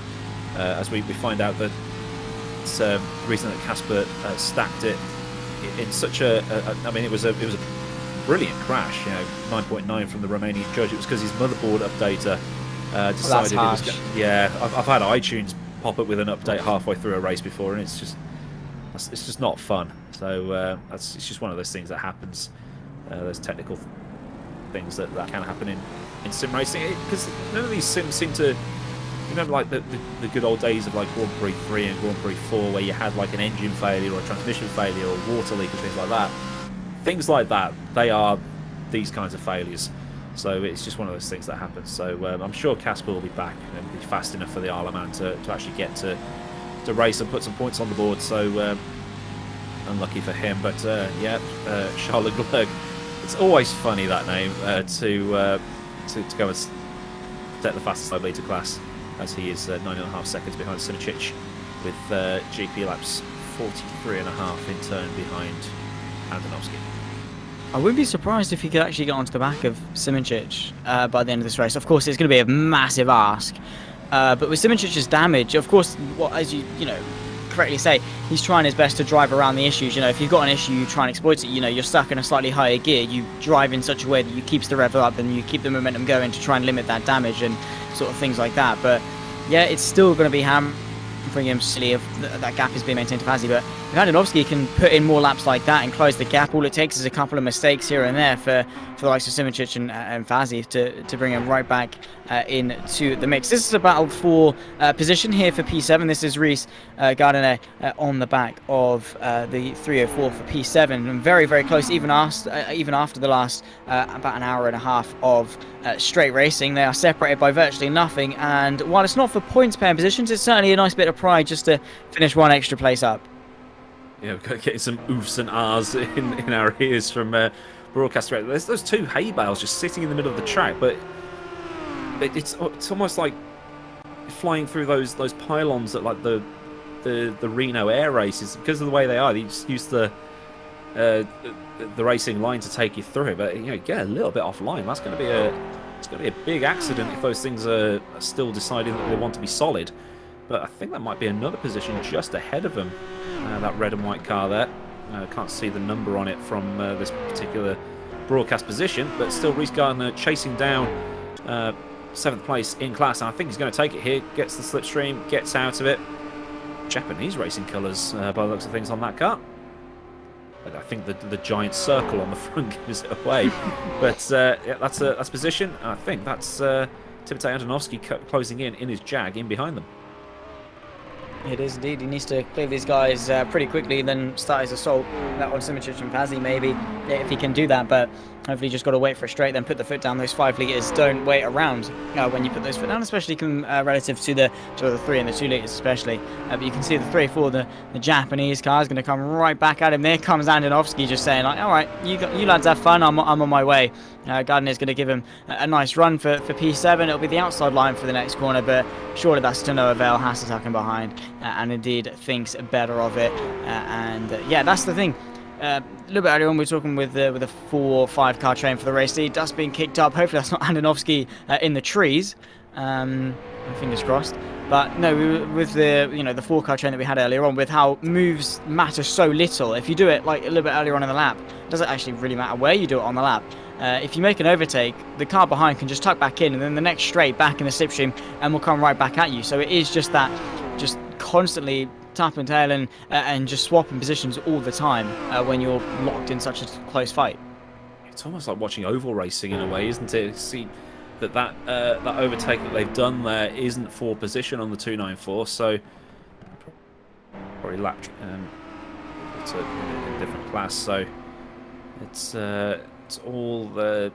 I mean, it's still to watch cars be close together on track, even if it is for position or not. It's still good to see them navigate each other without wiping each other out, which is something that can easily happen. But I think all the retirements we've seen so far have been self-inflicted. They've not been, you know, people coming together through a silly move or anything like that. So the driving standards across this and Longford, yes, people have crashed, but the driving standards in general have just been very, very high. It has been mistakes that have caused crashes rather than stupidity, which is what we want to see. It's better to do it on your own accord rather than going for something silly and taking someone else out with you. So yeah, I guess that is slightly better. It's the lesser of two evils in some respects. But this is Mia Rose, over a minute clear of Rujasu, who is in 2nd place in the same class. And yeah, they have done a great job, of course, with Kasper Stoltz out of the race. There's, you know, someone has to inherit the race lead, and they've done exactly that. And again, they're just doing everything right. They're doing all the right things, ticking all the right boxes to still lead this race. And yeah, I mean, after Stoltz had his crash, I thought it would be quite close, but Rujasu really hasn't had much of an answer for Rose's pace. And you look at how Rose was compared to Stoltz, I think it just puts into perspective of how quick Stoltz and puts into perspective how well of a job Kasper was doing. This is the 2-litre class leader fighting with Rose. While it's not for position by any means, he's still putting up a good fight. Is Kantonen. Yeah, he's going to have to be very careful, because if he wipes out the leader of another class to to try and boost his position on track. It's just not going to look good on stream, and it's not going to look good for him in general. But I don't know, because as we saw at the beginning of the race, there was that itty bitty little pile up going into Hrrc and Radion at the very start of the race. So maybe Hrrc got caught up in that and lost out as a result, and Rose maybe able to jump ahead. But having seen Mia race across other leagues in our Factor 2, and from what people have been saying in chat, we know that she is quick. So it's probably maybe a little bit of both. But to be fair to her, to turn up for her first race of the league, I think she only joined the Discord probably at the beginning of the week or something like that. A bit of a slide on the exit of a corner to be leading this race now. Admittedly took advantage of the fact that Andonovski's out. Oh no. We're going to get a replay as soon as we can, but that is a shame, because we potentially could have seen him chase after Simoncic. But yeah, that is Kantonen getting a bit sideways out of the exit of La Source, trying to stay with me, Rose, as best he can. And yeah, these 3 and 2 liter cars can really rack up well amongst each other, and it comes down slightly to driver skill and being able to match the car in front as much, because the difference in the engine sizes isn't so drastic. Yes, there'll be slight differences, but it's not incredibly different. So yeah, but the main talking point really is Leclerc. He's had some sort of stinker. We'll take a look at what actually happened, but it'll be really disheartening if it was all by himself. Well, we're about to find out. This is Master Kink. Oh, off you go. On the... Oh! Do a barrel roll. That's not the way to lose it. That's not. It is embarrassing when you do lose. I would rather be hit or hit somebody else than lose. You have on an my excuse. Own. You have an excuse then. It's like, but it's just one of those things that happen. He hasn't had the best race today. I'm sure he'll come back. He is rapid. He's a very good driver. Like I say, one of the staples of our Factor 2 esports and things like that. So yeah, Timothée will be back. It'll be a bit disheartening, but Isle of Man should be a great round to come back and maybe score some points. Yeah, you've always got to bounce back, and the next opportunity. Yes, it's a shame, but what can you do about it? It was a strange crash as well. It went once, then went twice, and it got to that point of no return, and he just definitely knew in his heart that he was like, do my best. I can counter steer, but I can slam on the brakes. This car is not cooperating by any means, and still, it's not completely doom and gloom. We still got a fight for the race lead between Fazzy and Simoncic in the final 17 minutes of this race. Certainly getting towards the closing stages. Can Simoncic pull something out of the bag, to nurse this damage, get onto the back of Fazzy, and of course make that move stick is going to be the most important thing, because it's one thing to catch, it's one thing to get past, but it's another thing to stay in front as well, especially with how competitive these two have been and just down each other's throats for the last hour and 43 minutes. Yeah, Fazzy seems to have either backed off a tiny bit, or Simoncic has found more in the car, having driven it around for the last 20 minutes or so. But it's like going back to the whole thing with Andonovski. You've got cars. These cars don't have any downforce. It's all mechanical. So once the car is going, it's pretty much gone. It's not like the downforce will take back over and push you back into the ground and give you the more grip. It's just sort of like you're only ever losing it. So you do get to that point of no return a lot quicker. And just saving it. If you try to flip the car back the other way, the momentum's going to go with you, and just going to make it worse and worse and worse until you're off. So it is just one of those things. But like I say, he'll be back. But to see Simoncic now half a second off Fazzy, so maybe Simoncic has found something, or Fazzy's just lost a little bit of pace. But we're going to be in for a cracking end to this race. With it looks like just 3 runners left in the 5 litre class. It looks like that Jake is guaranteed a 3rd position at this rate. He's a minute back, but he's in 3rd place, so he'll still be taking a good chunk of points out of this race. Jonas Simoncic looking to the right-hand side. He is certainly eyeing up the move now in prime slipstream range of Fazzy in front of him. and going through the next right-hander, just trying to stay as close as possible. Fazzy goes in a bit too deep, and that's the psychological warfare I think that Simičić needs to play, is to try and bait a mistake out of Fazzy, and then see a gap open through that he can then stretch an advantage out of, kill Fazzy's momentum, and then try and drive away and get out of the slipstream range. Because, you know, saying time and time again, with you get through, the car behind tucks into the slipstream and will be counter-attacked straight away. So you need to pick your moments well, you need to position your car well enough to limit the chance of a counter-attack.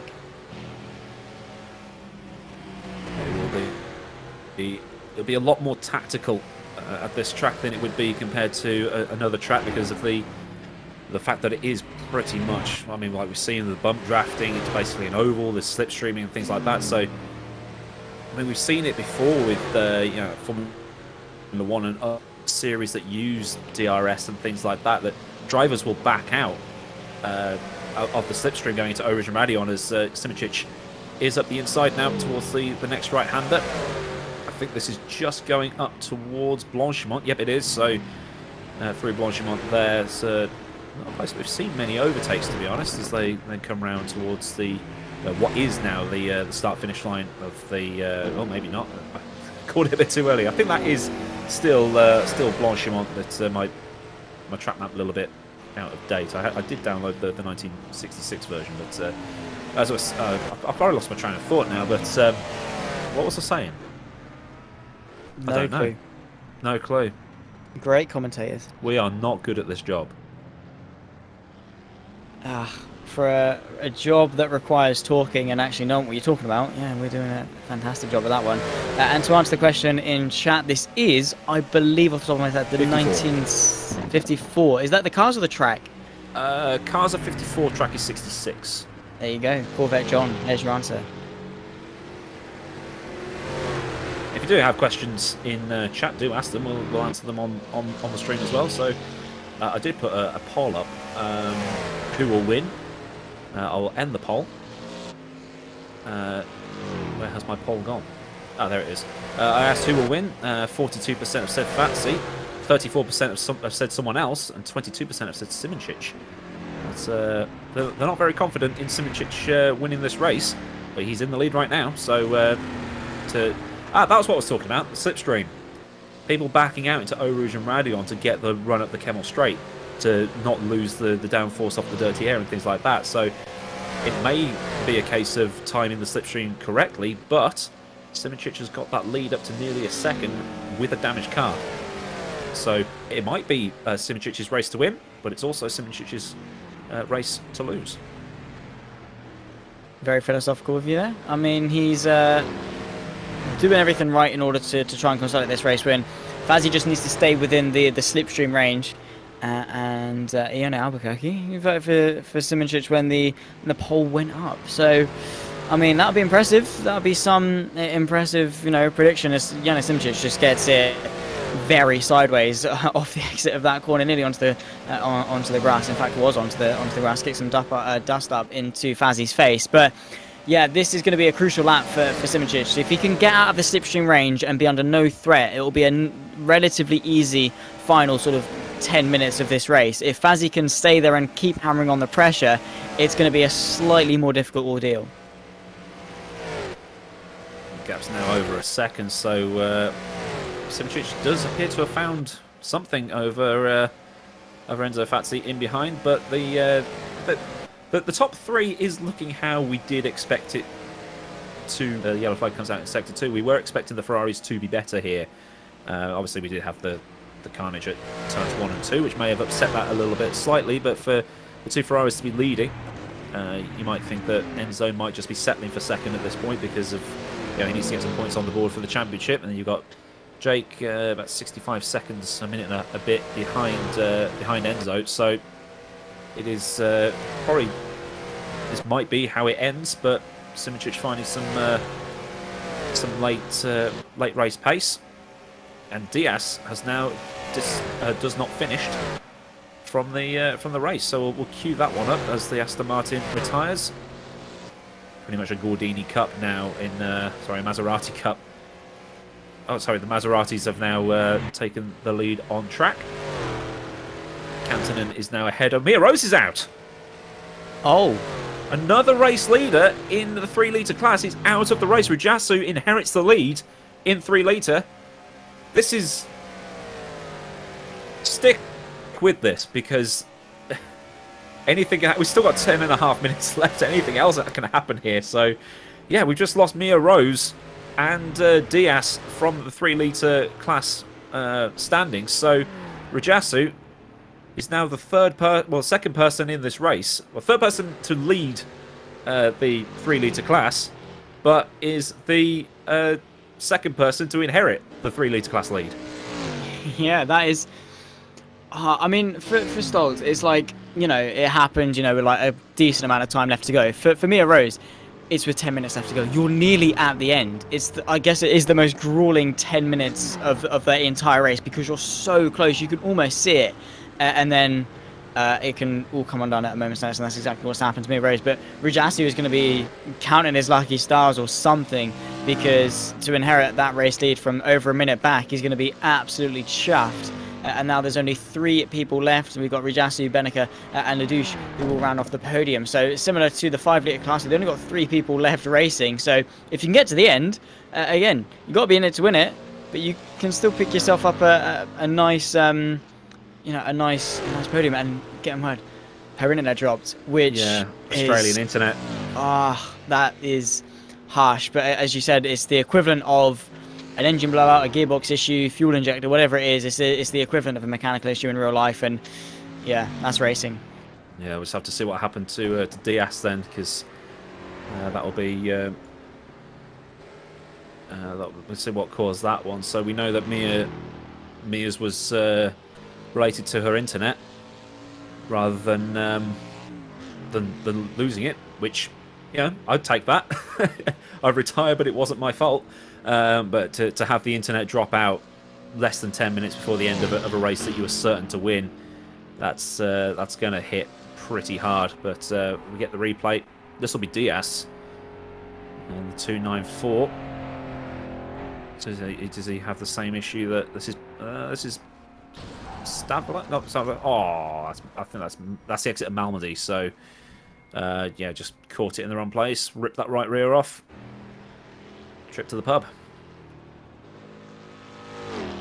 Yeah, we're seeing it's the same sort of mistake, just at different points of the track, of people just, you know, just drifting off to the outer skirts of the circuit, and then it's just that thing of point of no return. You get onto the grass, the car goes once, the car goes, you know, twice. Maybe you can hold it if it's sort of a low speed, but it's such a high speed, which you are at for the majority of this lap. You get onto the grass, the car becomes unstable, and it's just not coming back. No matter how hard you try, the car just won't ever cooperate.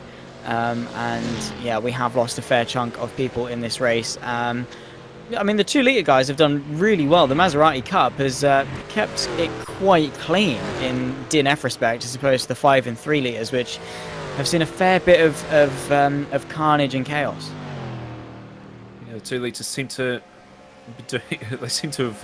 I think it's just RNG at this point, isn't it? With the 2 litres just seem to have lucked out on it, whereas the 3 litres seem to have dropped it. But to see the 2 litres. So Kantonen, just to remind people of why it's the wrong way around if you're just joining, Kantonen is ahead of Rujasu. That's why it says 5 litre, 2 litre, 3 litre. If Kantonen stacks it and then Rujasu takes the position on track, it's done by overall position basically than class position. So at the minute, a 2 litre car is leading a 3 litre car. But we have had the discussions before about, let me just bring up my pre-qualifying things. So, when looking at it earlier, Kasper Stolzer did a 4:15 in pre-qualifying. Mia Rose did a 4:17. There was 1, 2, 3, 4, 5, 6 2 litre cars in between Kasper and Mia. So they can hang with each other, but you think on a power circuit, the 3 litre class cars should have been a lot further ahead, but Jake Britton was the fastest 2 litre car in qualifying, as we see everyone's favourite sandwich filling, Sal Army, in the 2 litre class, chasing a car that has supposedly got more engine power. It's the magic of salami, I suppose. Pressing forward and trying to get past, I suppose. I mean, it's a nice bit of an ego boost to beat a car that's supposedly meant to be a little bit quicker. And yeah, those in chat, Axe, who's saying how you can get exhausted after just playing a game for like 10-15 minutes. These guys are going hours on end and are still looking really tip-top shape. That's the thing though, is that fatigue can get to these guys while they are accustomed to endurance racing, sitting at their rig hot, sweating, especially if those in the UK, very hot and sweaty, mentally draining too if you're having to focus, especially today at Spa in cars like these. You do get mentally drained, and it's that fatigue that then starts to tail off towards the end of a race, where you start to feel a little bit drowsy, and then mistakes start to creep in. So it is a skill in of itself, just the endurance of coping with an endurance race.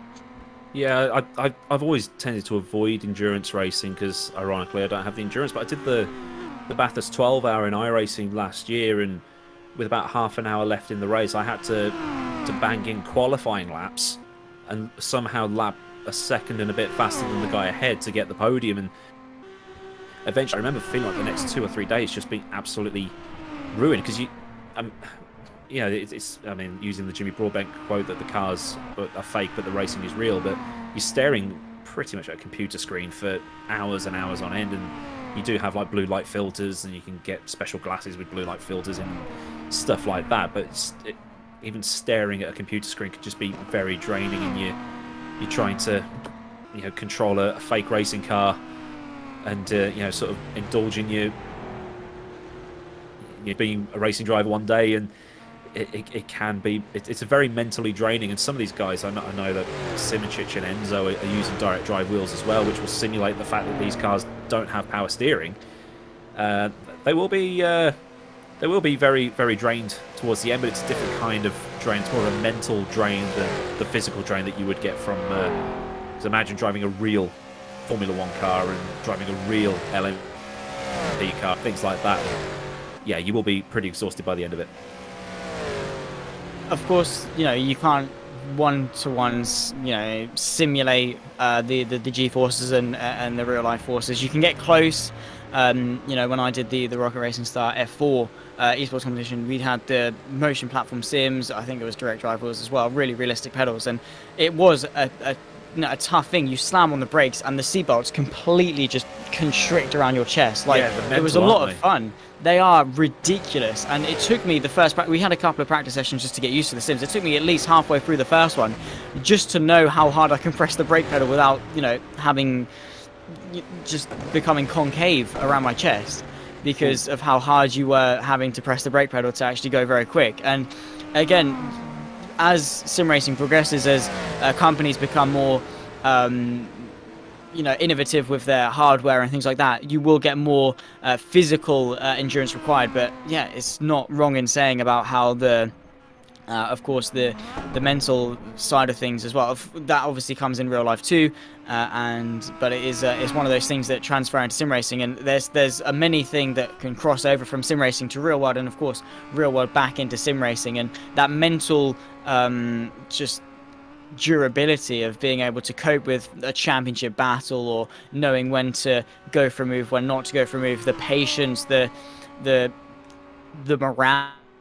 It was so easy for GP to just give up on lap 1, but no, he's kept pressing on, and even though he's only over 70 seconds off the race lead, he's still managing to salvage P3 because everyone else around him is DNF'd. And it's just that mental durability that you need to progressively get better with time and experience. Yeah, there is a lot more to it than just there is a little bit more to it than just the video game, but we can just see down there on the bottom of the 3-litre time that we've lost Ledouche. We've lost the American driver. And the cars are now on their final lap. Simoncic, second lead from Enzo Fatsa. You'd think that's how it's going to end unless something really does, befall the leaders. You can see them there. That's just going through. Looks like the the exit of Malmedy maybe. I don't recognise. Sorry, they're just coming out of Lakeum. They're just going towards Burnhamville. So they are on their last lap. 55 seconds on the clock. So they are nowhere near they were barely started the lap. So on the exit of Burnhamville, the one away to Enzo Fatsi, Dutch flag there next to his name, chasing down the Slovenian event of Jone Simičić. You can hear some banging and barging in the background. We'll see if we can grab a quick replay of the Ledouche DNF before this is over, considering they're only about, what, a quarter of the lap in.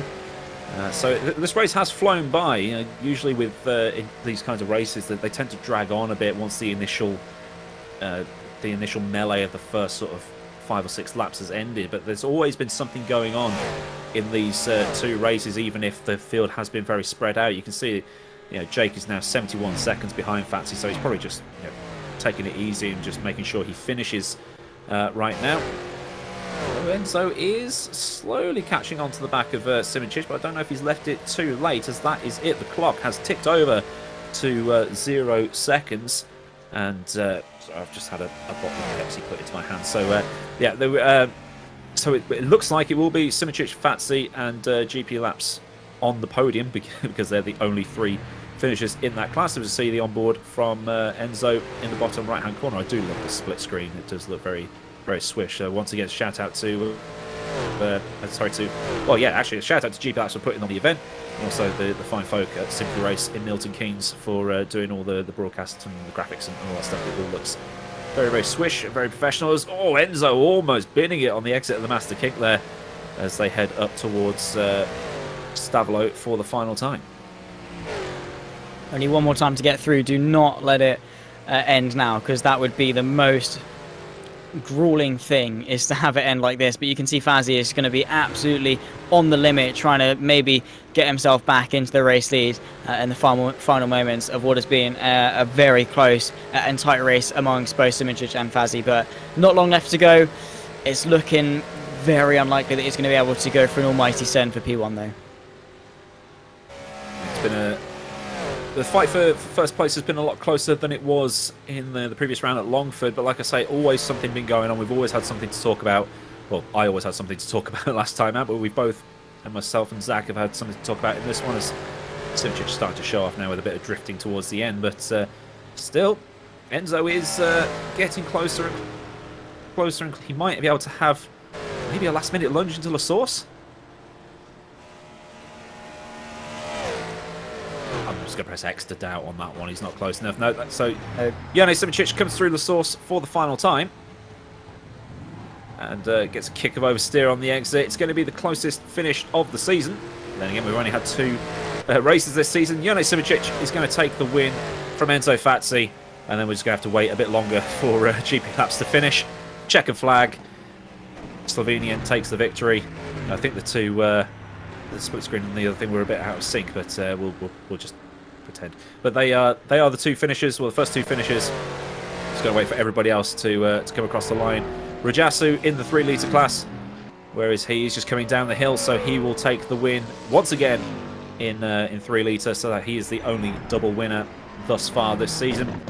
And I think Kantonen will have already taken the flag ahead of him, because Kantonen was ahead on track.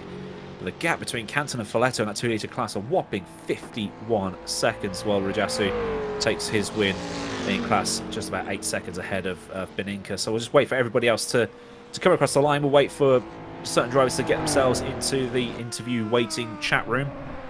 We could bring them in as this Oscari Kantonen, Alberto Oscari, we'll call him, to make it more period correct.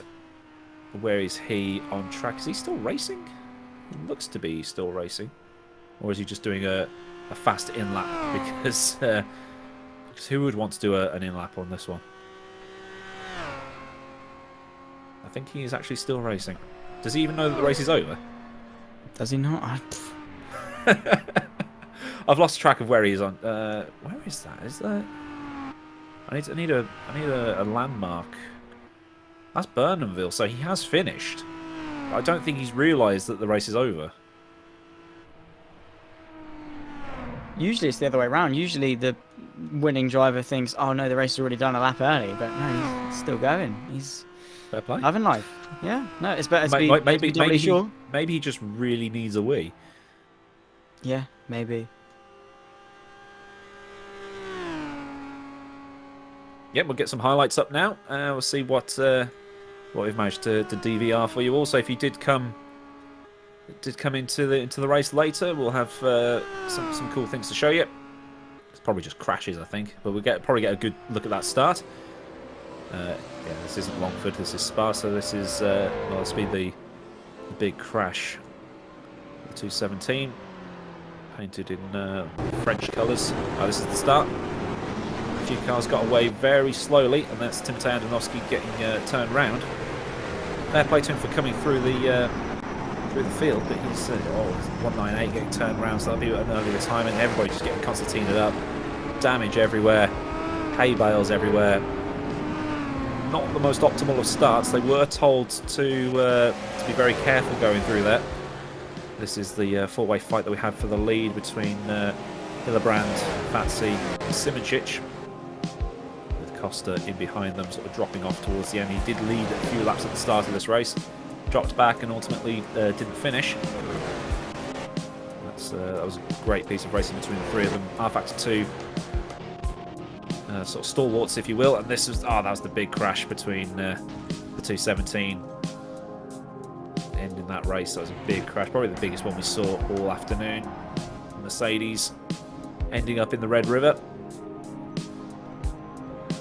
It's probably taking the old original loop through that section. This is Costa going through Blanchimont. This will be where he hit the wall and just ended up ghosting through. Apologies if there are any bits of glitches. It's the replay rather than the actual game. Just got that stuck. He did continue after that and ultimately sort of called it quits a little bit later on. He's this will be Nico Hillebrand just getting stuck on that fence post there. Fatsi and Simoncic. This is Hillebrand again. Oh, that was where he. Okay, so that was Hillebrand hitting the telegraph pole following. That was good baiting by Andonovski there to basically wipe out Nico, but that's an unfortunate finish again for Nico Hillebrand. No points this season. Big crash there for Kasper Stolzer, the Dane, wiping out as his computer decided to tell him that he needed to update his motherboard drivers at that particular point on the track. Another off here. Bit of a slide, tried to correct it. The momentum just kicked the rear end out. And that's going to be a call to direct line to get that Volkswagen Beetle fixed. What else do we have on the old highlights? This will be Andonovski retiring from the race. Dropped it on the grass. Fishtailed it. Almost got sent to the moon. And then ended up in a bit of the scenery that the game probably doesn't want you to enter. And that was his race done. Another crash, just showing how challenging these cars are to drive, as Robert Paulson has correctly identified. Just dropped it on the grass, hit the fence post, and that's it. Race over.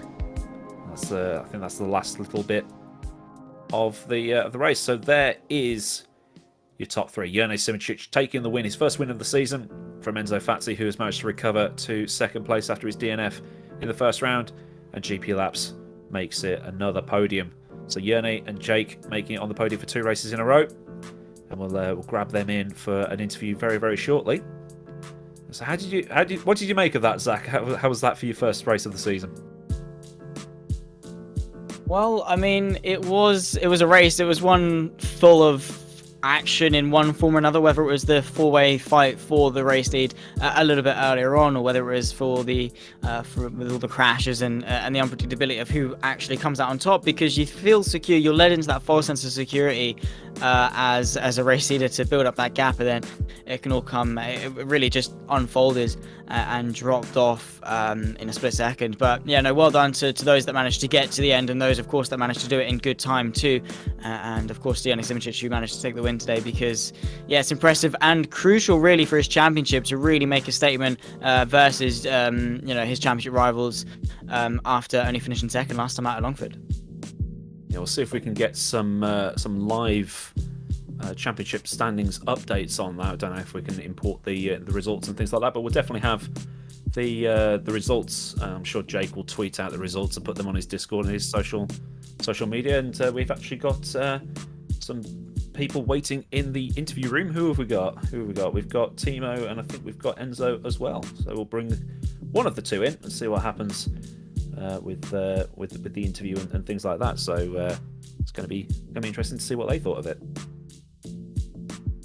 Great insight to see it from a driver's perspective as well, because we only see it from top down, don't we? We get a very, just not a very broad view, and it's completely different, because for a lot of them it's like seems like a very easy affair, but you go down to their level and it's like, nah, I was battling a lot of different things. My window was open, I had seagulls outside my window annoying me for the whole race, and you're opened up to a completely different perspective from the driver's view. So yeah, these interviews are always a nice little insight. We've got Hrrc in there as well. I hope Jake pops his head in. Probably get him in first to see what he thought, but it's always good to hear from the winner and from Enzo as well after his disappointment at Longford.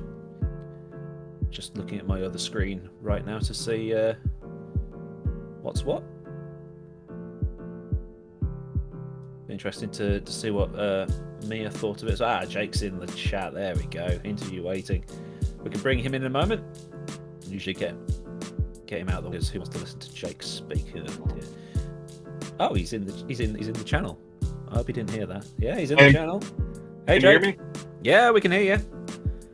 Sorry about that. How was that comeback drive for you? It was an interesting one. What a mess of a start we had. I'm sure I'll have to see the replays. I haven't seen any replays of it yet, but wild start. I got knocked into, didn't get damaged somehow, and then just had a really nice country drive through the Belgian countryside for the rest of the race. It's a pretty quiet race on my front, but a fun one. Managed to look into a podium. What was going through your mind when you saw the likes of Nico and Timo and those guys drop off, and you just saw your position go from 5th, 4th, and now into 3rd to get you the maximum amount of points you could have taken? If I'm honest, it was kind of my strategy for the whole time. I knew I didn't have the outright pace or the consistency to do super fast laps the whole race. So I was kind of banking on some folks having some incidents, and I'm actually pleasantly surprised with just once we got going how good the racing was overall, and that folks were able to put on a good show. Charles and Nico and Hrrc and Enzo, Juanmi, they were all so fast. So it really, I guess, could have been any of this. Yeah, it was fun to watch. What we noticed is that there's always been something going on. So it's not like there's one or two OP drivers and everybody else. The BOP seems all right. The talent spread seems all right. How do you think it's all going to be for Isle of Man, which is going to be a totally different event where it's going to be a traditional time trial rather than an actual proper full-on race? Yeah, Isle of Man, I think it's going to be one of the first big time trial races that we haven't found too many examples of this. So a lot of unknowns, both in conducting an event, but also just how it's going to be for these cars. The BOP's been interesting, BOP and the fact that we're not changing it to balance it, but just in qualifying for this race, it seemed a lot like the Jag was going to run away with it again, but clearly the driving ability and consistency with the Ferrari, Enzo and Hrrc were able to put on a bit of a clinic, weren't they? Yeah, they are annoyingly quick, aren't they? So we'll let you get back to your stream and probably crack open a couple of beers, and I suppose it'd be nearly lunchtime for you over there in Boston. So we'll let you get back to things and let yourself have a chilled out into your stream. So thanks for putting this on again, and we'll see you at the Isle of Man hopefully. See you at the Isle of Man. All right, that was Jake for GP Laps, the man who made every second of this possible. Who have we got next, Dan? We've got Enzo next. Oh, this is gonna be hell. We're bringing Enzo Fazzi, who finished 2nd in the Ferrari, which would be good for him considering he didn't finish at Longford. So we bring in the man who works for Hoisingveld Engineering. Enzo, how you doing? Hello. All right. As enthusiastic as ever. How does it feel to get some points on the board after having that unfortunate accident at Longford last time out? Yeah, that was exactly how I was driving most of the time when I was leading. I think I didn't want to push. I knew Hrrc was slightly faster, but I didn't want to push any harder and lose it. So I was just driving at 98, 99%. I figured that once Jenny would catch up, I would just not have to struggle too much to stay in his draft, but I was wrong, unfortunately.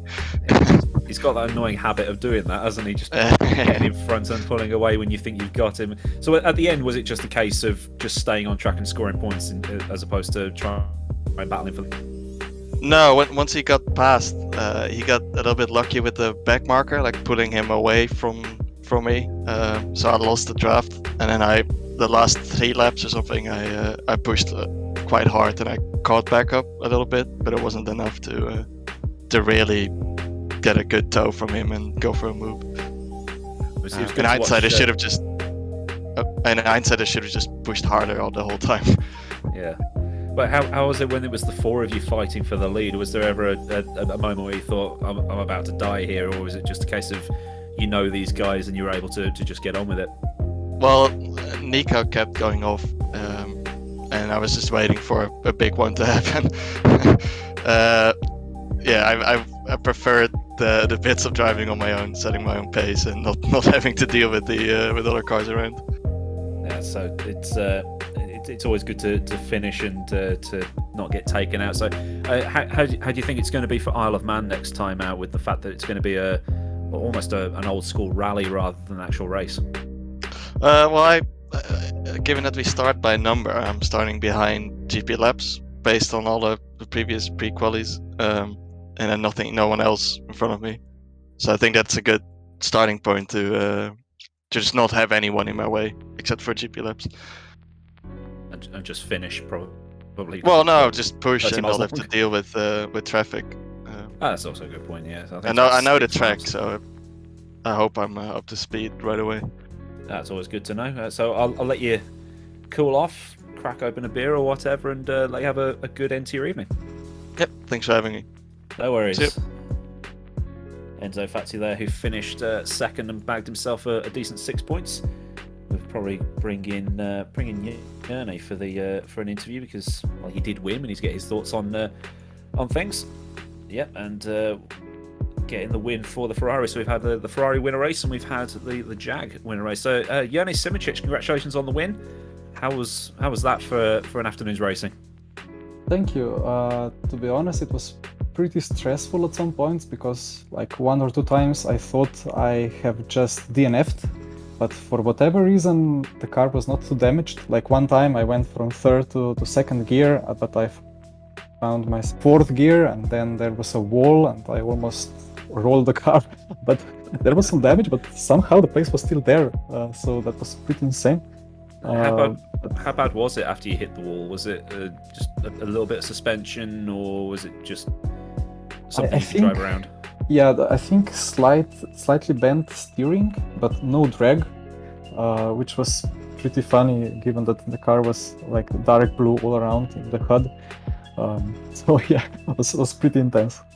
And you managed to sort of, I think you have actually taken the lead of the championship. What do you think to the rest of the season going forward with Isle of Man coming up next, and some of these other absolute monsters of circuits that Jake's picked for the rest of the season?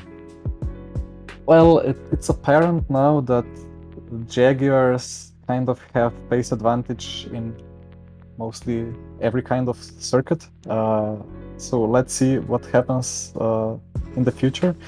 But yeah, even today, even with crazy lap times and crazy pushing in qualifying, I could not really come close to the pole in the end. And then in the race, even when Nicolas had the incident at the start, he closed up on us on the Ferraris and overtook us. So I thought, well, that's it for the race. But somehow in the end, 2 Ferraris 1 minute ahead of the first Jaguar. So pretty nice.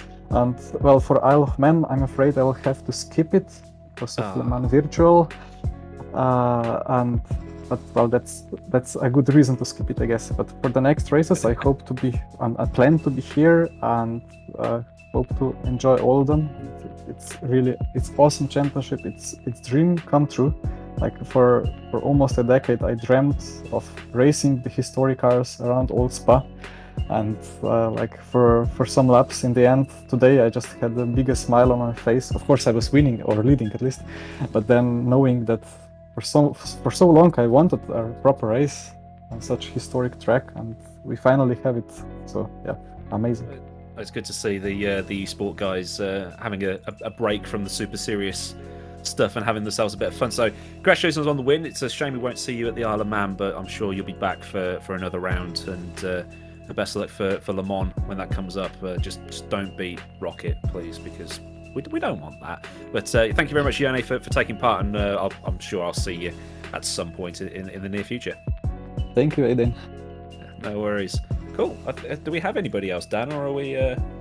That's it. Cool. Fantastic stuff. I think that... So get the thank yous out of the way. So obviously thank you to GP Labs for putting this on. Thank you to Simply Race for supporting and putting on this beautiful stream. And also thank you to Zach for being here and keeping me company and making sure that I don't end up talking rubbish to myself. You're doing that anyway. I was just here to listen to it and make fun of it. But no, it's been an absolute pleasure to be alongside you, mate. Yeah, while it was a really good race, great second round to the season. Well done to all our winners and everyone that even just made it to the end. To be fair, it was an absolute cracker. I do hope everyone at home enjoyed it as well. We held a decent amount of viewers as well. So yeah, thank you to everyone for joining in. Thanks to all the support that's been coming in for this series too. But yeah, no, I think that covers everything, Aiden. Yeah, it does. We just got to work out how we're going to drag ourselves through the Isle of Man, because I'm going to have to sit and just memorize some old onboards from the TT, just figure out where everything is. Maybe call my uncle up because he lives over there, and maybe get him to do a track walk or something like that. But yeah, thank you very much to everyone that stopped by. I know there was a donation on my stream, so thank you very much to that. Thank you to the bots as well that have jumped in and tried to cause carnage. But thank you to everybody that's stuck with it. Everybody seems to have had a good time watching it, and there's going to be plenty more races starting with the Isle of Man later on. So until next time, I've been Aidan Millward, he's been Zach Sweeney, you've been brilliant, and we'll see you for the next round in a few weeks' time. So until then, goodbye.